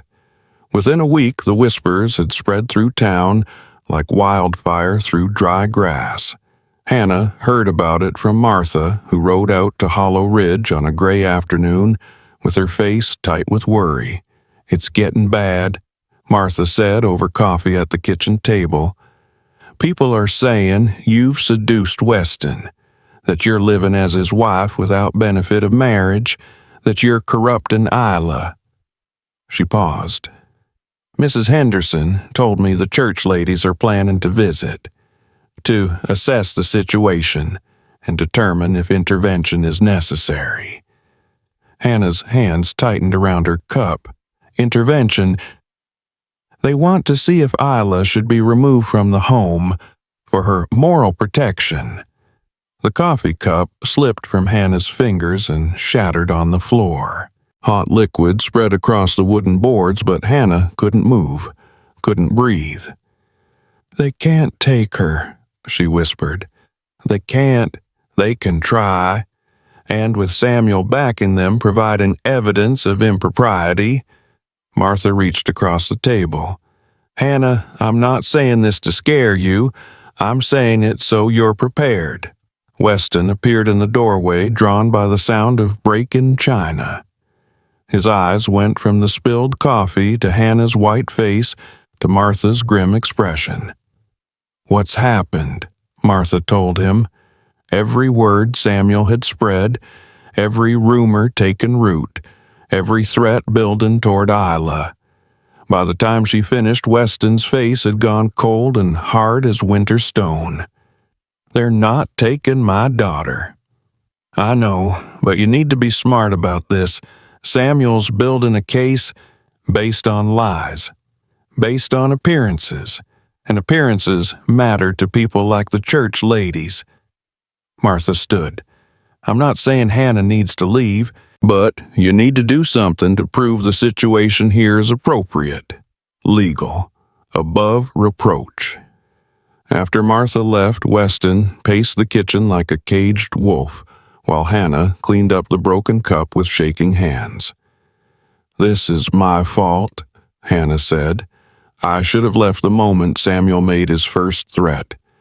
Should have known he'd go after Isla. This isn't your fault. This is Samuel being a vindictive bastard because you had the nerve to say no to him." Weston stopped pacing. "But Martha's right. We need to do something." "Like what?" He looked at her for a long moment. "There's one way to end this. One way to make it legally impossible for anyone to question your place here or claim impropriety." Hannah's heart started to pound. "What way?" "Marriage." The word hung in the air between them. Heavy, complicated, terrifying. "You don't want to marry me," Hannah said quietly. "You're just trying to protect Isla. I'm trying to protect all of us, you included." He crossed the room and knelt beside her chair. "Hannah, listen to me. I know this isn't romantic. I know this isn't how these things are supposed to happen, but the truth is..." He took her hand. The truth is, I care about you, more than I thought I could care about anyone again. And Isla loves you, and you've become part of this family whether we planned it or not. But marriage would give you legal protection, make you Isla's mother in the eyes of the law, make it impossible for Samuel or the church ladies or anyone else to claim you don't belong here. His grip tightened, and it would make official what's already true in every way that matters. Hannah felt tears start to burn. You don't love me. You're being practical. I'm being honest. Do I love you the way I loved Caroline? No. That was 20 years and a lifetime ago. But do I care about you? Do I want you here? Do I want to build a life with you? He met her eyes. Yes, to all of it. That's not the same as love. Maybe not, but it's the truth, and it's more than most marriages start with. He stood, pulled her to her feet. Think about it. You don't have to answer now, but know that if you say yes, I'll do everything in my power to make you happy, to give you the life you deserve. Before Hannah could respond, Isla burst through the door, her face streaked with tears. Papa, Tommy Miller said you're going to send Hannah away. He said his mama said Hannah's a bad woman and she has to leave. Isla threw herself at Weston, sobbing. You're not sending her away, are you? Please don't send her away. Weston picked up his daughter and held her close. Nobody's sending Hannah anywhere. But Tommy said, Tommy's wrong, and his mama's wrong. Hannah's staying right here with us. Forever. Weston looked at Hannah over Isla's head. If she wants to, forever. Hannah felt something break open in her chest. Not painful, more like a door that had been locked for years suddenly swinging wide. She thought about everything she'd lost, everything she'd survived, every moment of cruelty and shame and loneliness that had brought her to this kitchen in this house with this man and this child who wanted her to stay forever. She thought about the alternative. Leaving Hollow Ridge, going back to town, watching from a distance while Samuel's rumors destroyed the only family she'd ever really had. She thought about the wooden comb in her pocket, about warm towels by the stove, about a child's drawing labeled family. Yes, she said. Weston's eyes widened. Yes, I'll marry you. If you're sure, I'm sure. If you really think it's the right thing, I think it's the only thing. He set Isla down and crossed to Hannah. And I think maybe we both deserve a chance at happiness, even if it looks different than we imagined. Isla bounced between them. You're getting married. Really, Hannah's going to be my mama. Hannah knelt down to Isla's level. If you want me to be. Yes. Isla threw her arms around Hannah's neck. I've wanted a mama forever, and I wanted it to be you, and now it is, and everything's going to be perfect. Nothing was perfect. The news of their engagement spread faster than Samuel's rumors had. By the next morning, half the town knew Weston Dyer was marrying his housekeeper. By afternoon, everyone had an opinion.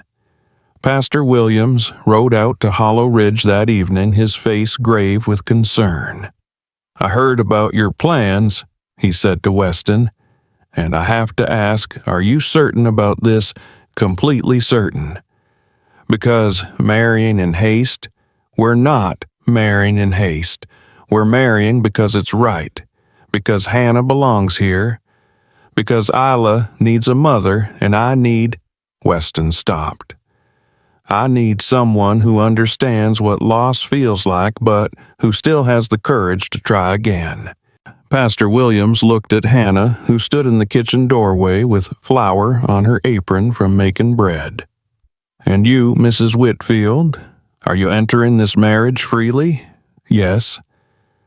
Not because of pressure or scandal or because I love them, Hannah said firmly. Because they've given me a home and a purpose and made me feel like I matter. Because I'd rather fight beside them than run away alone. The pastor studied them both for a long moment. Then he nodded slowly. Very well. When would you like the ceremony? As soon as possible, Weston said, before anyone can interfere. They were married 3 days later under a cottonwood tree on Hollow Ridge property. No church, no crowd, just Pastor William's Martha as witness and Isla in her best dress with wildflowers in her hair. Hannah wore her gray wool dress, the one without patches, and carried a handful of winter berries because there were no flowers blooming. Weston wore his Sunday coat and the same serious expression he'd worn that first day at the church. But when Hannah walked toward him across the frozen ground, something shifted in his face, softened, like he was seeing her for the first time and realizing she was exactly what he needed. The ceremony was simple. Traditional vows spoken in cold air that turned their breath to mist. Weston's hand was warm when he slipped a silver ring onto Hannah's finger. His mother's ring, he told her later, the only valuable thing he owned. I don't need another wife, Pastor Williams said, reading from his book. Wait, that's not right. Weston shook his head.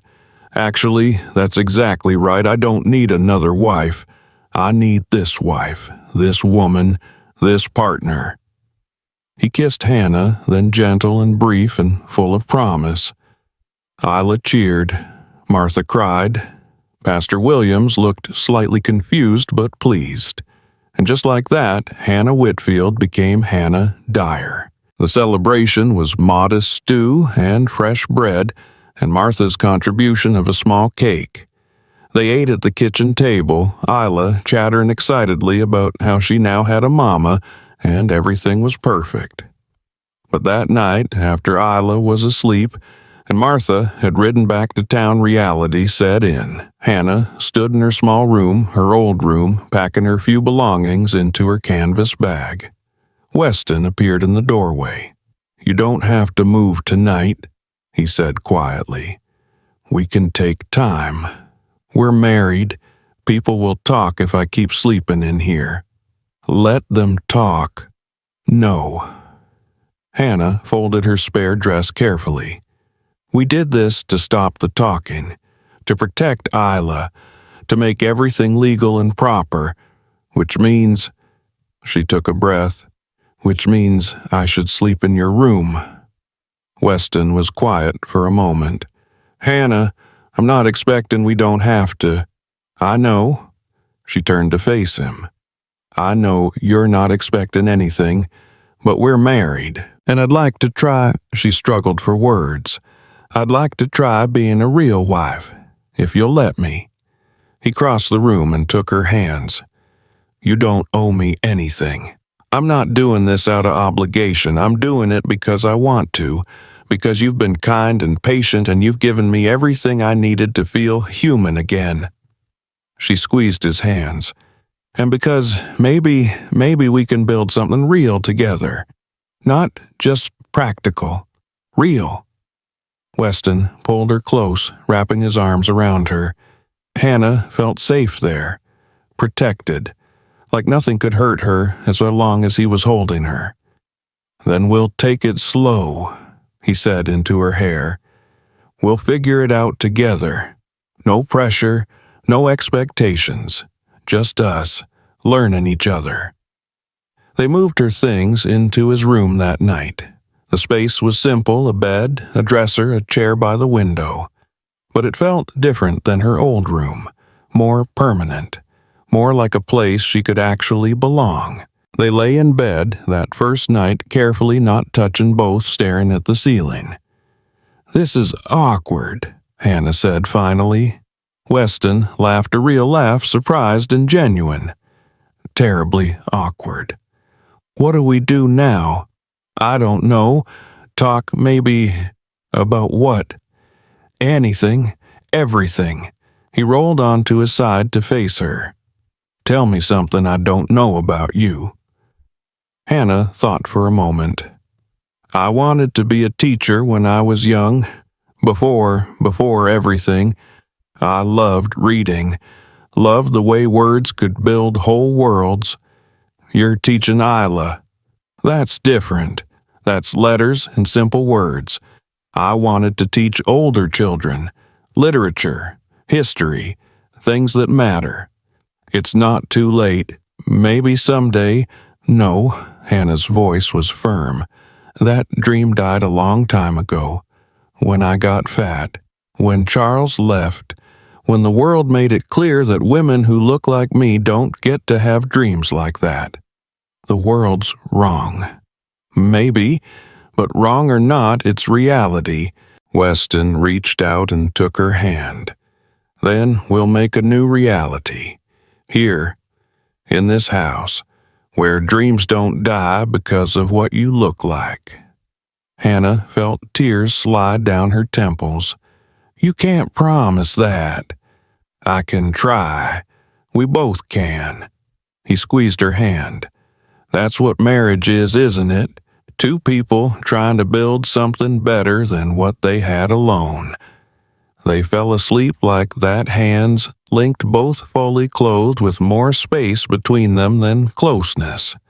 But it was a start. The trouble came 2 weeks later. Hannah had taken to riding into town on Wednesdays for supplies. She'd hoped the marriage would quiet the gossip, and for a while it seemed to work. People still stared, still whispered, but there was nothing they could point to as improper now. But Samuel Price wasn't done. Hannah was loading flour into the wagon when he appeared, his face cold with fury barely contained. Congratulations on your marriage, he said. Quite the accomplishment. Trapping another man. I didn't trap anyone. Didn't you poor Weston Dyer so desperate for help with his daughter that he'd marry the fat whore of Montana Territory? I wonder how long before he regrets it. Hannah turned away. Leave me alone, Samuel. No, I don't think I will, because you need to understand something. He moved closer, lowering his voice. I offered you respectability. I offered you a legitimate place in society, and you threw it in my face. So now I'm going to make sure everyone knows exactly what you are. They already know I'm Weston Dyer's wife.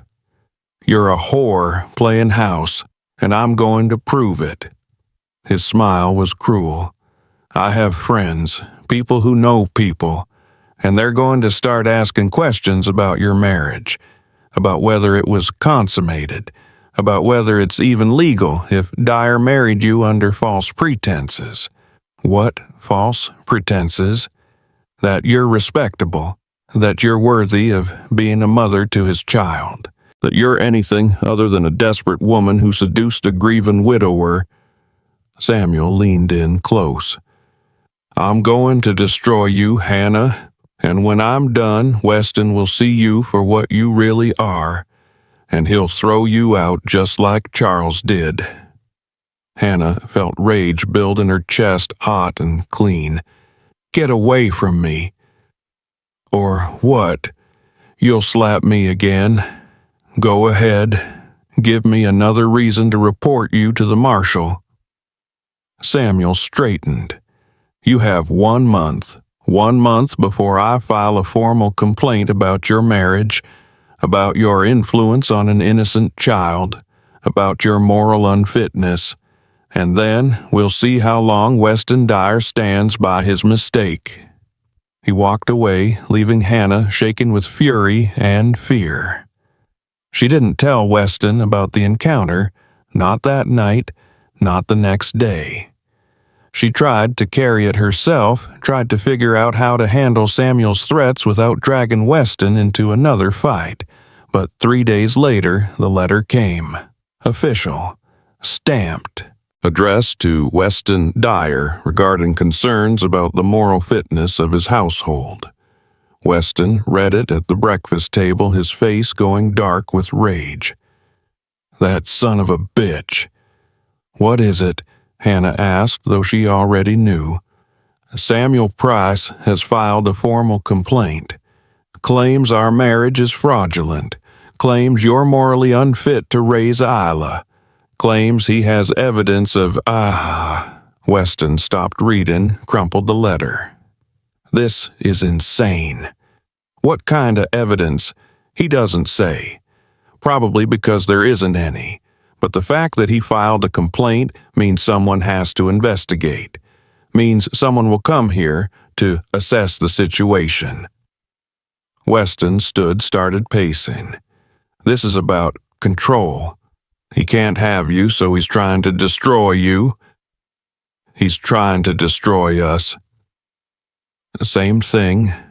Hannah's hands shook as she poured coffee. "Maybe I should leave. Just for a while, until this blows over." "No." Weston's voice was sharp. "That's exactly what he wants. You run, and it looks like guilt, like we have something to hide." "But Isla's fine. We're all fine.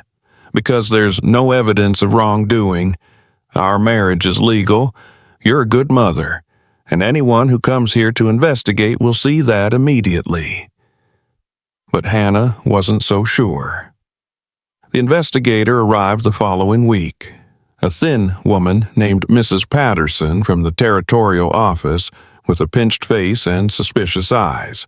She spent 3 days at Hollow Ridge watching everything, asking pointed questions, inspecting rooms. "Where do you sleep, Mrs. Dyer?" "With my husband." "And the child's room is separate?" "Yes."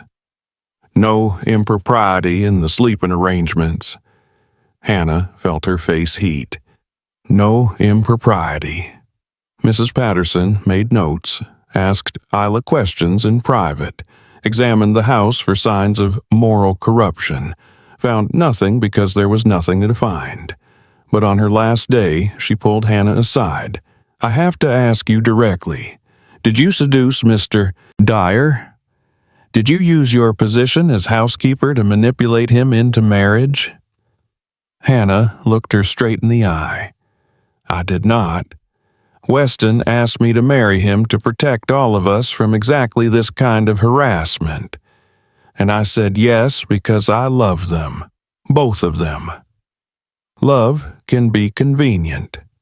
It's also true." Mrs. Patterson studied her for a long moment. Then she snapped her notebook closed. "Very well. I'll submit my report. You should expect a response within 2 weeks." Those 2 weeks were agony. Hannah went through the motions, cooking, cleaning, teaching Isla, but fear gnawed at her constantly. What if Mrs. Patterson recommended removing Isla? What if the investigation gave Samuel more ammunition? What if everything she'd built here came crashing down? Weston tried to reassure her, but Hannah could see the worry in his eyes, the tension in his shoulders. He was afraid too. Then, one afternoon while Weston was in town getting the mill's response, Isla went missing. Hannah had been doing laundry. She'd asked Isla to collect eggs and play in the yard. But when she finished hanging clothes and went to check on her, the child was gone. "Isla," Hannah called. "Isla, where are you?" No response. Hannah checked the barn, the chicken coop, the house, the root cellar. Nothing. Her heart started to race. "Isla, this isn't funny. Come out now." Still nothing. Hannah ran to the edge of the property, scanning the horizon. The sky was gray, heavy with the promise of snow. The wind was picking up cold and sharp, and then she saw it. Small footprints leading away from the house, toward the north fence, toward the woods beyond. Terror seized Hannah's chest. Isla had gone into the woods, alone. with a storm coming. Hannah ran.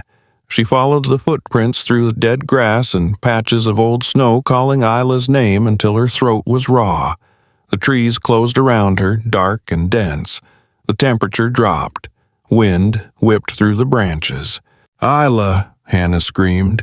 "Isla, answer me." A faint sound reached her. Crying, weak and scared, Hannah crashed through the underbrush toward the sound. Branches tore at her dress and face. Her breath came in ragged gasps, but she kept going. She found Isla huddled beneath a pine tree, her face streaked with tears, her coat wet with snow that had started falling. "Hannah," Isla sobbed. "I got lost. I couldn't find my way back." Hannah dropped to her knees and pulled the child into her arms. "It's okay. I've got you. You're safe now." "I'm sorry. I just wanted to find the cat. She ran into the woods and I followed her, and then I couldn't find the house anymore." Isla clung to Hannah, shaken with cold and fear. "I thought you'd be mad. I thought you'd send me away like Mrs. Patterson said you might." Hannah's heart broke. "I would never send you away. Never. You hear me? You're my daughter. And mothers don't send their daughters away. Really. Really." Hannah stood lifting Isla with strength she didn't know she had. "Now, let's get you home before you freeze." The walk back was brutal. Snow fell harder, driven by wind that cut through Hannah's dress and numbed her hands. Isla was heavier than Hannah had ever tried to carry for this long. Her arms screamed, her back ached, her legs shook with every step, but she kept going. Because this was her daughter, and nothing, not pain, not cold, not exhaustion, mattered more than getting Isla home safe. She made it to the edge of the woods and saw Weston running toward them, his face white with terror. "Oh, God," he breathed when he reached them. "Oh, God, I thought—" He took Isla from Hannah's arms.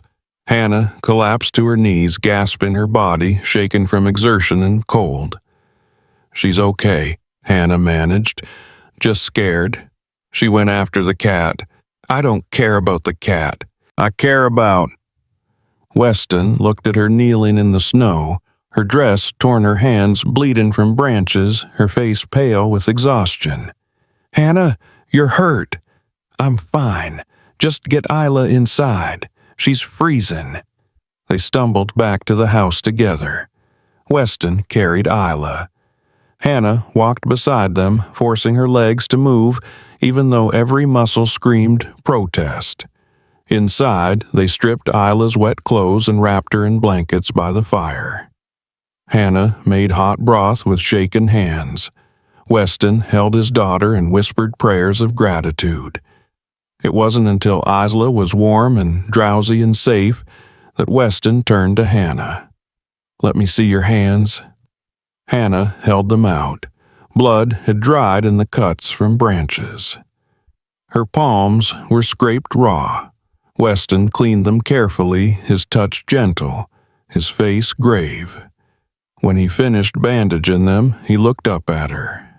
"You saved her." "Of course I did. You could have waited for me. Could have sent someone to town." "There wasn't time.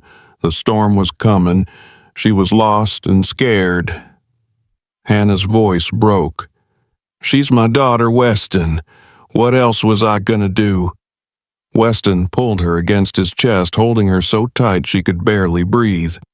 "I thought I'd lost both of you." "You didn't. We're here.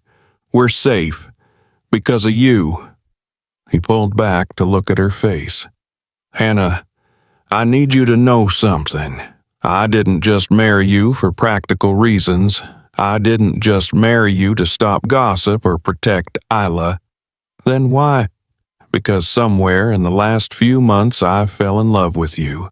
Not like I loved Caroline, that was a different life, a different man, but real love, the kind that makes you terrified of loss because suddenly you have something worth losing." His eyes were bright. "I love you, Hannah Dyer. And watching you walk out of those woods carrying my daughter, our daughter, I've never been more certain of anything." Hannah felt tears slide down her face. "I love you too. I tried not to. Tried to keep it practical and safe, but I can't help it. I love you and Isla more than anything." He kissed her then, not gentle, not brief, but fierce and desperate, and full of all the fear they'd both felt and the relief of having it end. When they broke apart, both breathing hard, Hannah rested her forehead against his. "Mrs. Patterson's report," she whispered. "What if? Doesn't matter. Whatever happens, we face it together, as a family." And that's when Hannah finally understood. This wasn't about law or propriety or what other people thought. This was about three people who'd found each other in loss and built something worth protecting. This was about love. Real, complicated, imperfect love. And that was stronger than any investigation or rumor or threat Samuel Price could devise. Mrs. Patterson's report arrived on a morning when the world was covered in fresh snow and everything felt clean and possible. Weston opened the official envelope at the breakfast table while Hannah and Isla watched, both holding their breath. He read in silence, his face unreadable. Then he set the letter down and looked at Hannah. "We're cleared. Full approval. Mrs. Patterson found no evidence of impropriety or moral unfitness. She recommended the complaint be dismissed entirely." Hannah felt her legs go weak. She sat down hard, tears already starting. "We're safe. We're safe."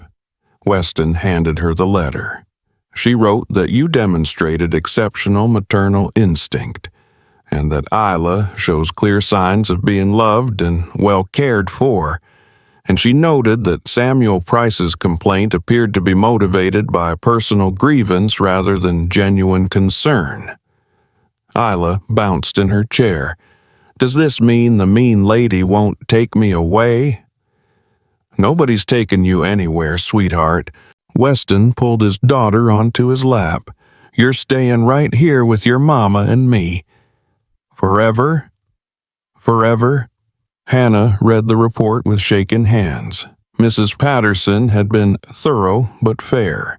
She'd noted the cleanliness of the home, Isla's educational progress, the obvious bond between mother and daughter. She'd even mentioned Hannah's heroic actions during the Woods incident, which the investigator had apparently heard about from Pastor Williams. At the bottom, in careful handwriting, Mrs. Patterson had added a personal note. "In my 15 years of conducting these investigations, I have rarely seen a child more loved or a home more stable. Whatever Mr. Price's motivations, they do not reflect the reality of this family." "It's over," Hannah whispered. "It's really over." "Not quite." Weston stood, setting Isla down. "I need to go into town. There's something I need to do." "What?" "End this, permanently." Hannah grabbed his arm. "Weston, no, don't do anything that will make things worse." "I'm not going to hurt him, but I am going to make sure Samuel Price understands that if he comes after my family again, there will be consequences." Weston's eyes were hard. "He's terrorized you for months, tried to destroy what we built, almost cost us everything. That ends today." He rode into town before Hannah could argue further. Weston found Samuel at the saloon holding court with a group of men who laughed at his stories and bought rounds with his money. He looked smug, confident, untouchable. That confidence died the moment Weston walked through the door. "We need to talk," Weston said. "Outside." Samuel's smile didn't waver. "I have nothing to say to you, Dyer."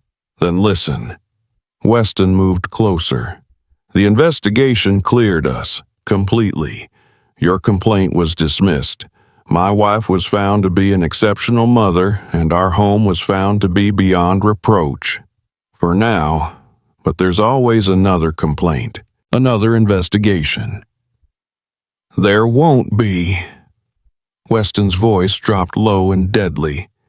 Because if you file another complaint, if you spread another rumor, if you so much as speak my wife's name, I will make it my personal mission to expose every dirty dealin' you've ever done. Every land grab, every questionable contract, every person you've cheated or threatened or destroyed. Samuel's face went pale. You have no proof. I have plenty of proof. I just never cared enough to use it before. But now, Weston leaned in close, now you've threatened my family, and I will burn your reputation to the ground to protect them. Do you understand me?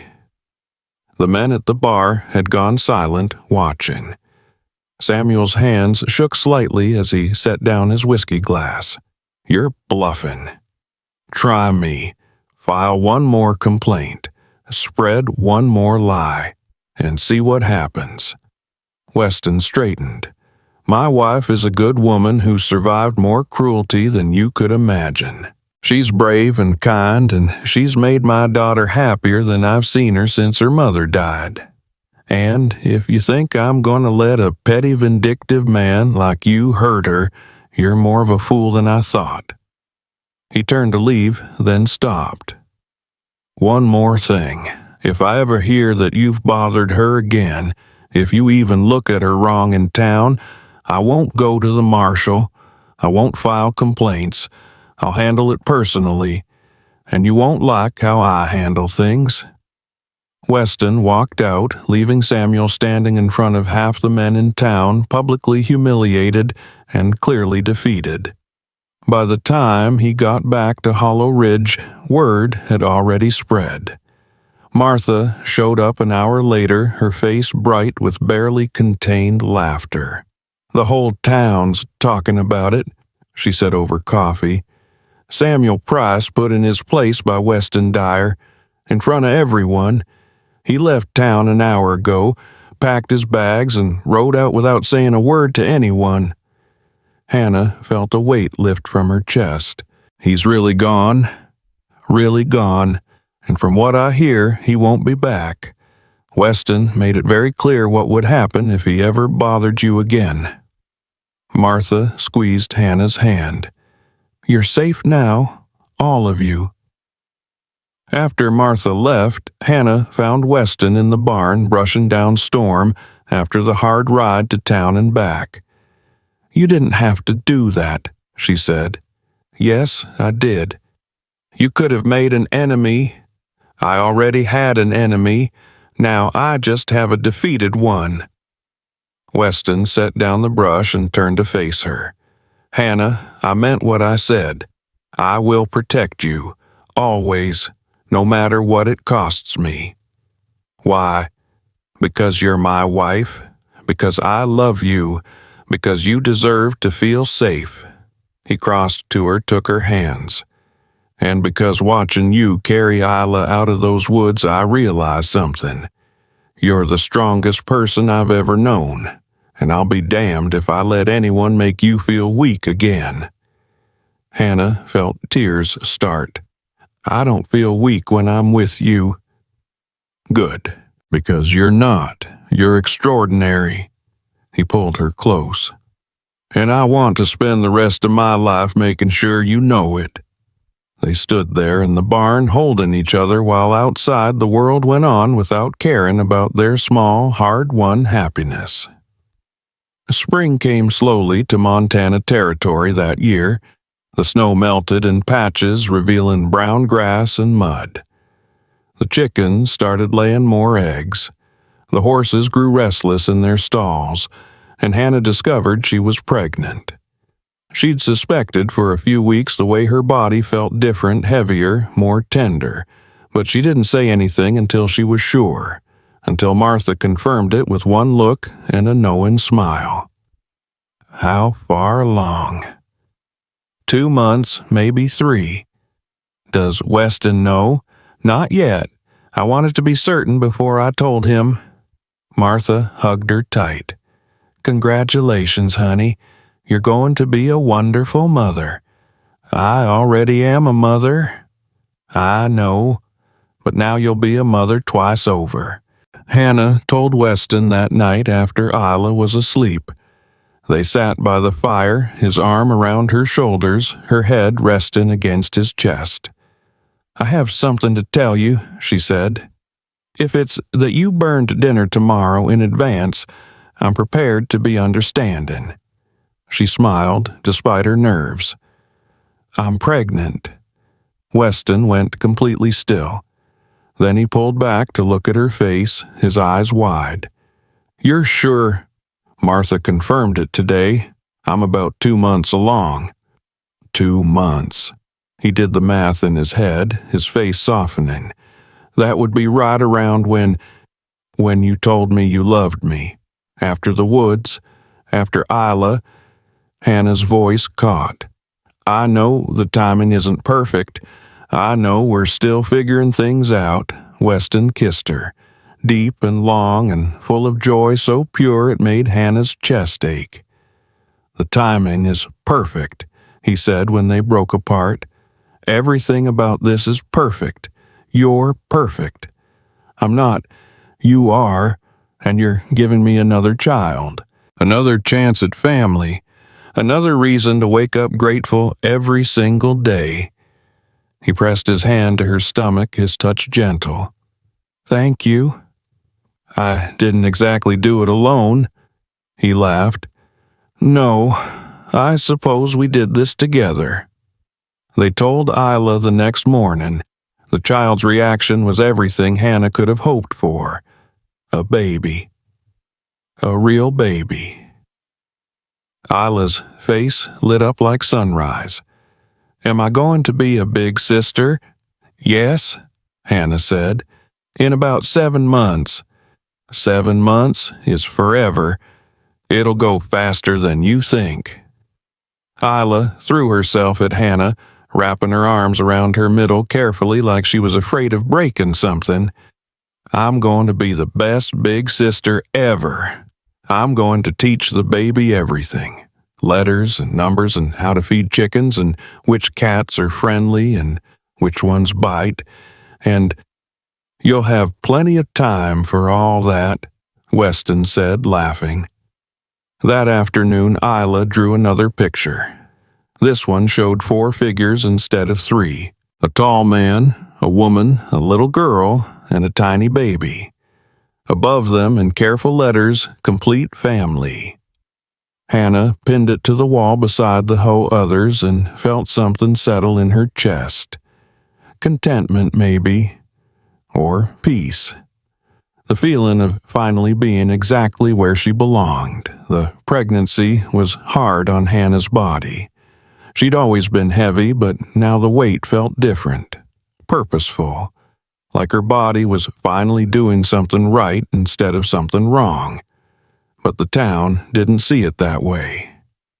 When Hannah rode in for supplies at 5 months visibly pregnant, the whispers started again. Women stared and whispered behind their hands. Men looked away uncomfortably. A group of teenage girls giggled and pointed. Hannah held her head high and bought what she needed. But on the way back to the wagon, she overheard Mrs. Henderson talking to another woman. Can you imagine that poor child having to share a home with that? And now there's going to be another one. It's unnatural. Weston Dyer should be ashamed. First he marries her, now he's gotten her pregnant.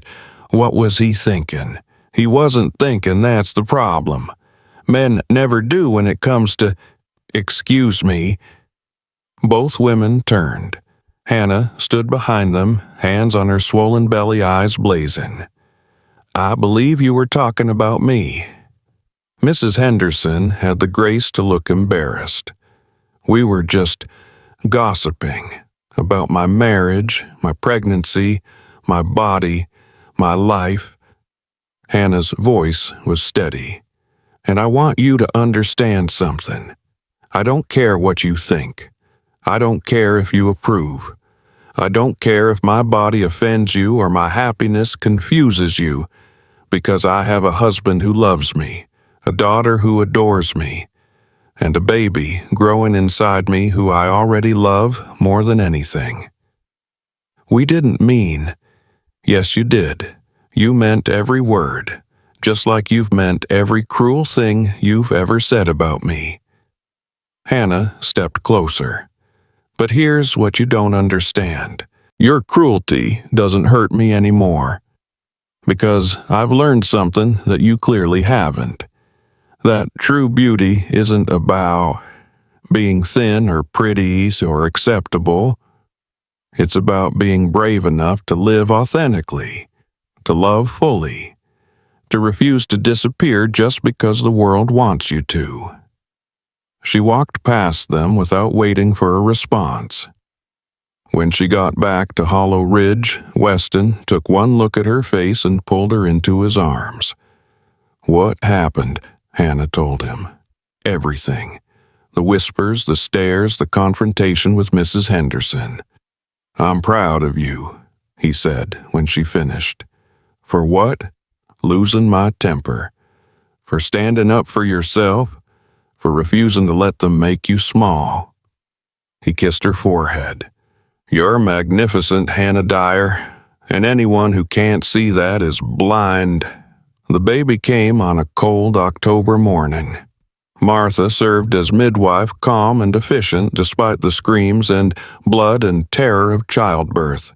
Weston paced outside the bedroom, Isla clutched in his arms, both of them pale with worry. The labor lasted 14 hours. 14 hours of pain so intense, Hannah thought she might die. 14 hours of Martha's steady voice saying, push, breathe, you're doing fine. Almost there. And then, finally, a different sound. High and thin and absolutely perfect. A baby crying. It's a girl, Martha said, her face soft with emotion. A beautiful, healthy girl. They placed the baby on Hannah's chest, tiny and red and screaming with outrage at being born. Hannah touched the small head, the delicate hands, the perfect toes. Hello, she whispered. Hello, little one. I'm your mama. The baby stopped crying and opened her eyes. Dark blue, unfocused, seeing nothing and everything. Weston came in, then Isla, right behind him. They stood at the bedside, staring at the newest member of their family. She's so small, Isla breathed. She's perfect. What should we name her? Weston asked, his voice rough with emotion. Hannah thought about everything that had brought her to this moment. The pain and loss and shame. The courage it took to walk into that church. The kindness of a man who'd seen her as human. The love of a child who'd called her pretty. Hope, she said. Her name is Hope. Because that's what this baby represented. Hope that the future could be different than the past. Hope that love could heal old wounds. Hope that belonging was possible even for people the world had decided didn't deserve it. Weston leaned down and kissed Hannah's forehead. Hope Dyer, it's perfect. They stayed like that for a long time. A family of 4, complete and whole and full of love. Recovery was slow. Hannah's body ached in ways she'd never imagined possible. But every time she held Hope, every time she nursed her or changed her or rocked her to sleep, the pain felt worth it. Isla was an attentive big sister, constantly checking on the baby, bringing her toys, singing to her in a sweet, off-key voice. Weston was a devoted father walking the floor with Hope when she cried at night, changing diapers without complaint, looking at his new daughter like she was the greatest miracle he'd ever witnessed. And Hannah felt complete in a way she'd never felt before.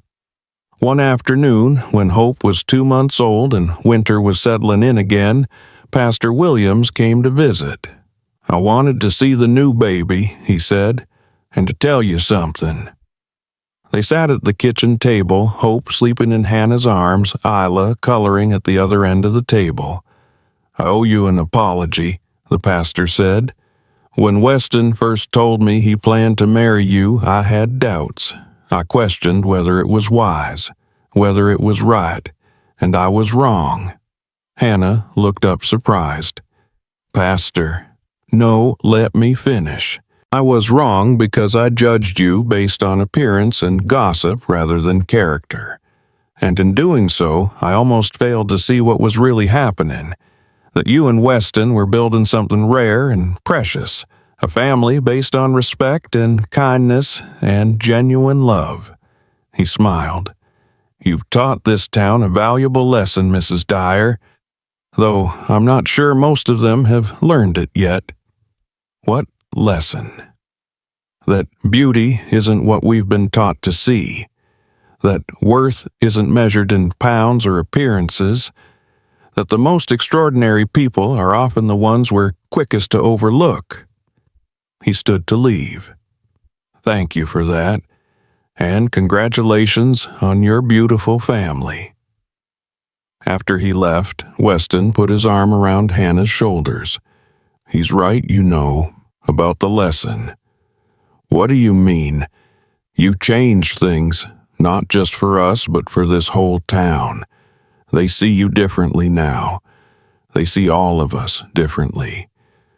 Hannah looked down at Hope sleeping peacefully in her arms. "I don't know about that."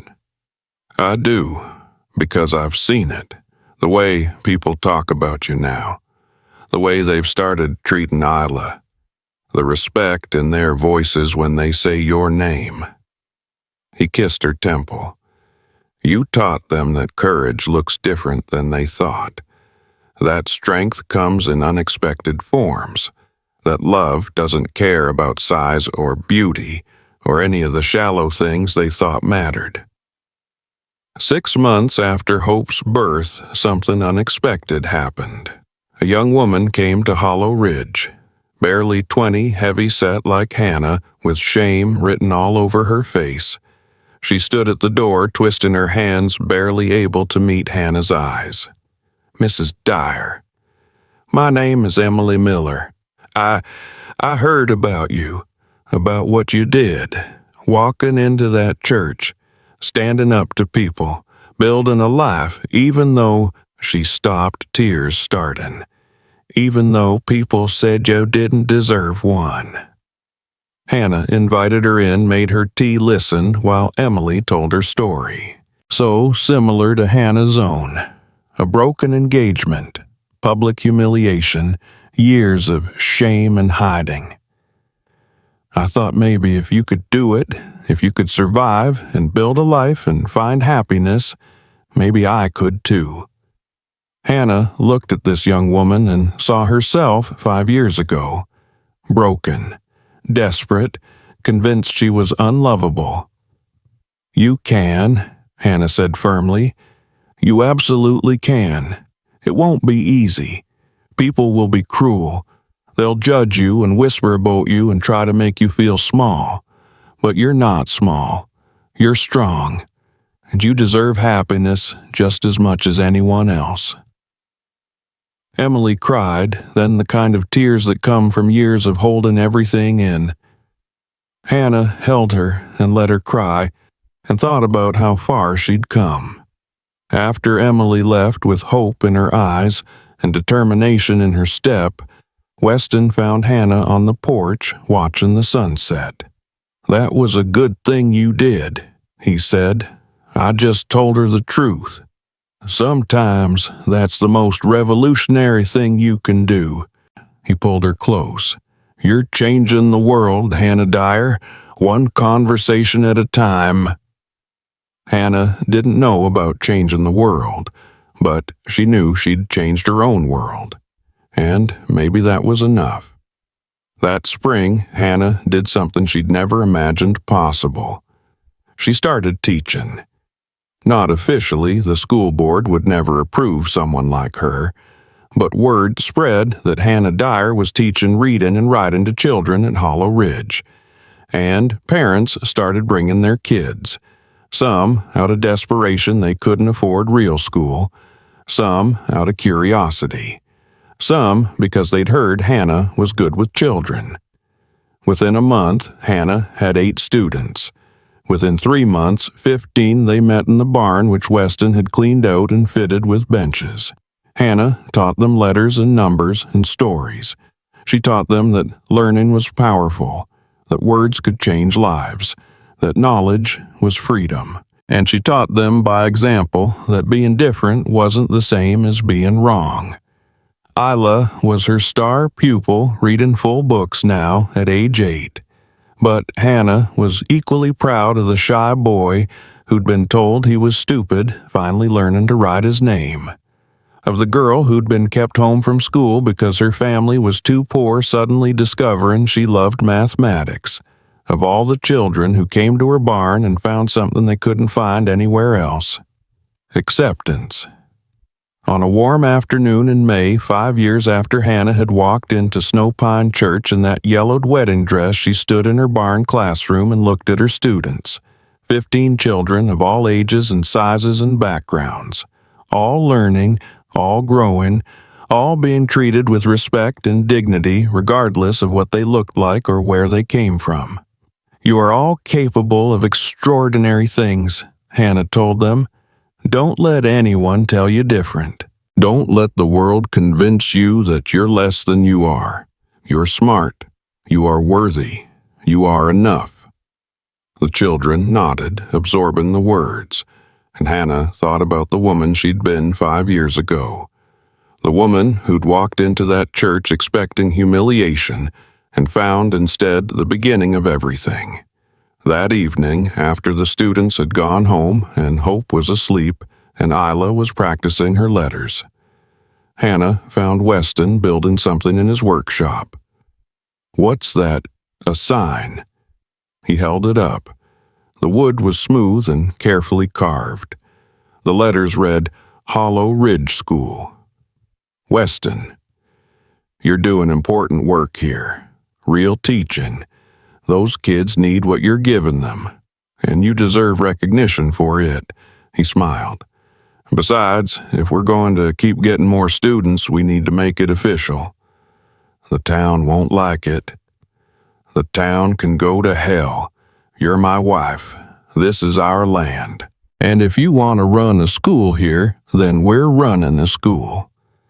Hannah looked at this man who'd defended her, protected her, loved her, and given her the courage to become the person she was always meant to be. "I love you," she said, "more than I can ever say. I know. You tell me every day just by being exactly who you are." They hung the sign the next morning. By afternoon, half the town knew about it. By evening, Hannah had 3 more students enrolled. And standing at her bedroom window that night looking out at her barn classroom and the ranch that had become home and the family that had become everything, Hannah thought about beauty, real beauty, the kind that couldn't be measured or weighed or judged by shallow standards. She thought about a little girl who'd called her pretty without hesitation, about a man who'd looked past everything the world saw and recognized the person underneath, about students who came to her barn seeking knowledge and found acceptance, about a baby girl named Hope who represented everything Hannah had thought was impossible. She thought about the woman in the yellowed wedding dress who'd walked into that church expecting nothing and found everything. And she finally understood the truth she'd been searching for her whole life. Beauty wasn't the absence of flaws. Beauty was the presence of courage, the willingness to exist fully even when the world said you shouldn't, the strength to love and be loved despite every reason not to. Weston came up behind her, wrapped his arms around her expanding waist. She was pregnant again 4 months along with their second child and rested his chin on her shoulder. "What are you thinking about?" he asked. "Everything. Nothing. How far we've come." "How far you've come, you mean?" "No, we. All of us." Hannah turned in his arms. "You saved me, you know. You and Isla. You gave me a reason to believe I could be more than what the world told me I was. You saved yourself. We just reminded you of what was already there." They stood together in the window watching their world. Isla reading by lamplight. Hope sleeping in her cradle. The barn where Hannah taught tomorrow's generation a different way to see the world. This was happiness. Not perfect, not easy, but real and hard-won and absolutely worth every moment of pain it had taken to get here. And when Isla came running in to show Hannah her perfect spelling test, and Hope woke crying and needed to be fed, and Weston started making terrible coffee that Hannah would pretend to enjoy when all the beautiful chaos of family life descended, Hannah felt nothing but gratitude, because she'd learned the most important lesson of all. Love didn't require you to be smaller, quieter, less than you were. Real love made space for all of you, every pound, every flaw, every complicated, messy, beautiful part. And that kind of love, the kind that saw you completely and chose you anyway, that was worth more than all the approval in the world. Hannah Dyer had walked into Snowpine Church expecting humiliation and found her future instead. She'd been laughed at, scorned, and dismissed by people who couldn't see past her body to the person inside. But she'd also been called pretty by a child who knew what real beauty looked like. She'd been defended by a man who understood that worth wasn't measured in pounds. She'd been loved by a family who chose her not despite her differences but including them, and in choosing to stay to fight to build a life that honored her truth rather than hiding from it, Hannah had done something revolutionary. She'd taught an entire town that beauty was never about fitting into someone else's narrow definition of acceptable. It was about having the courage to define it for yourself.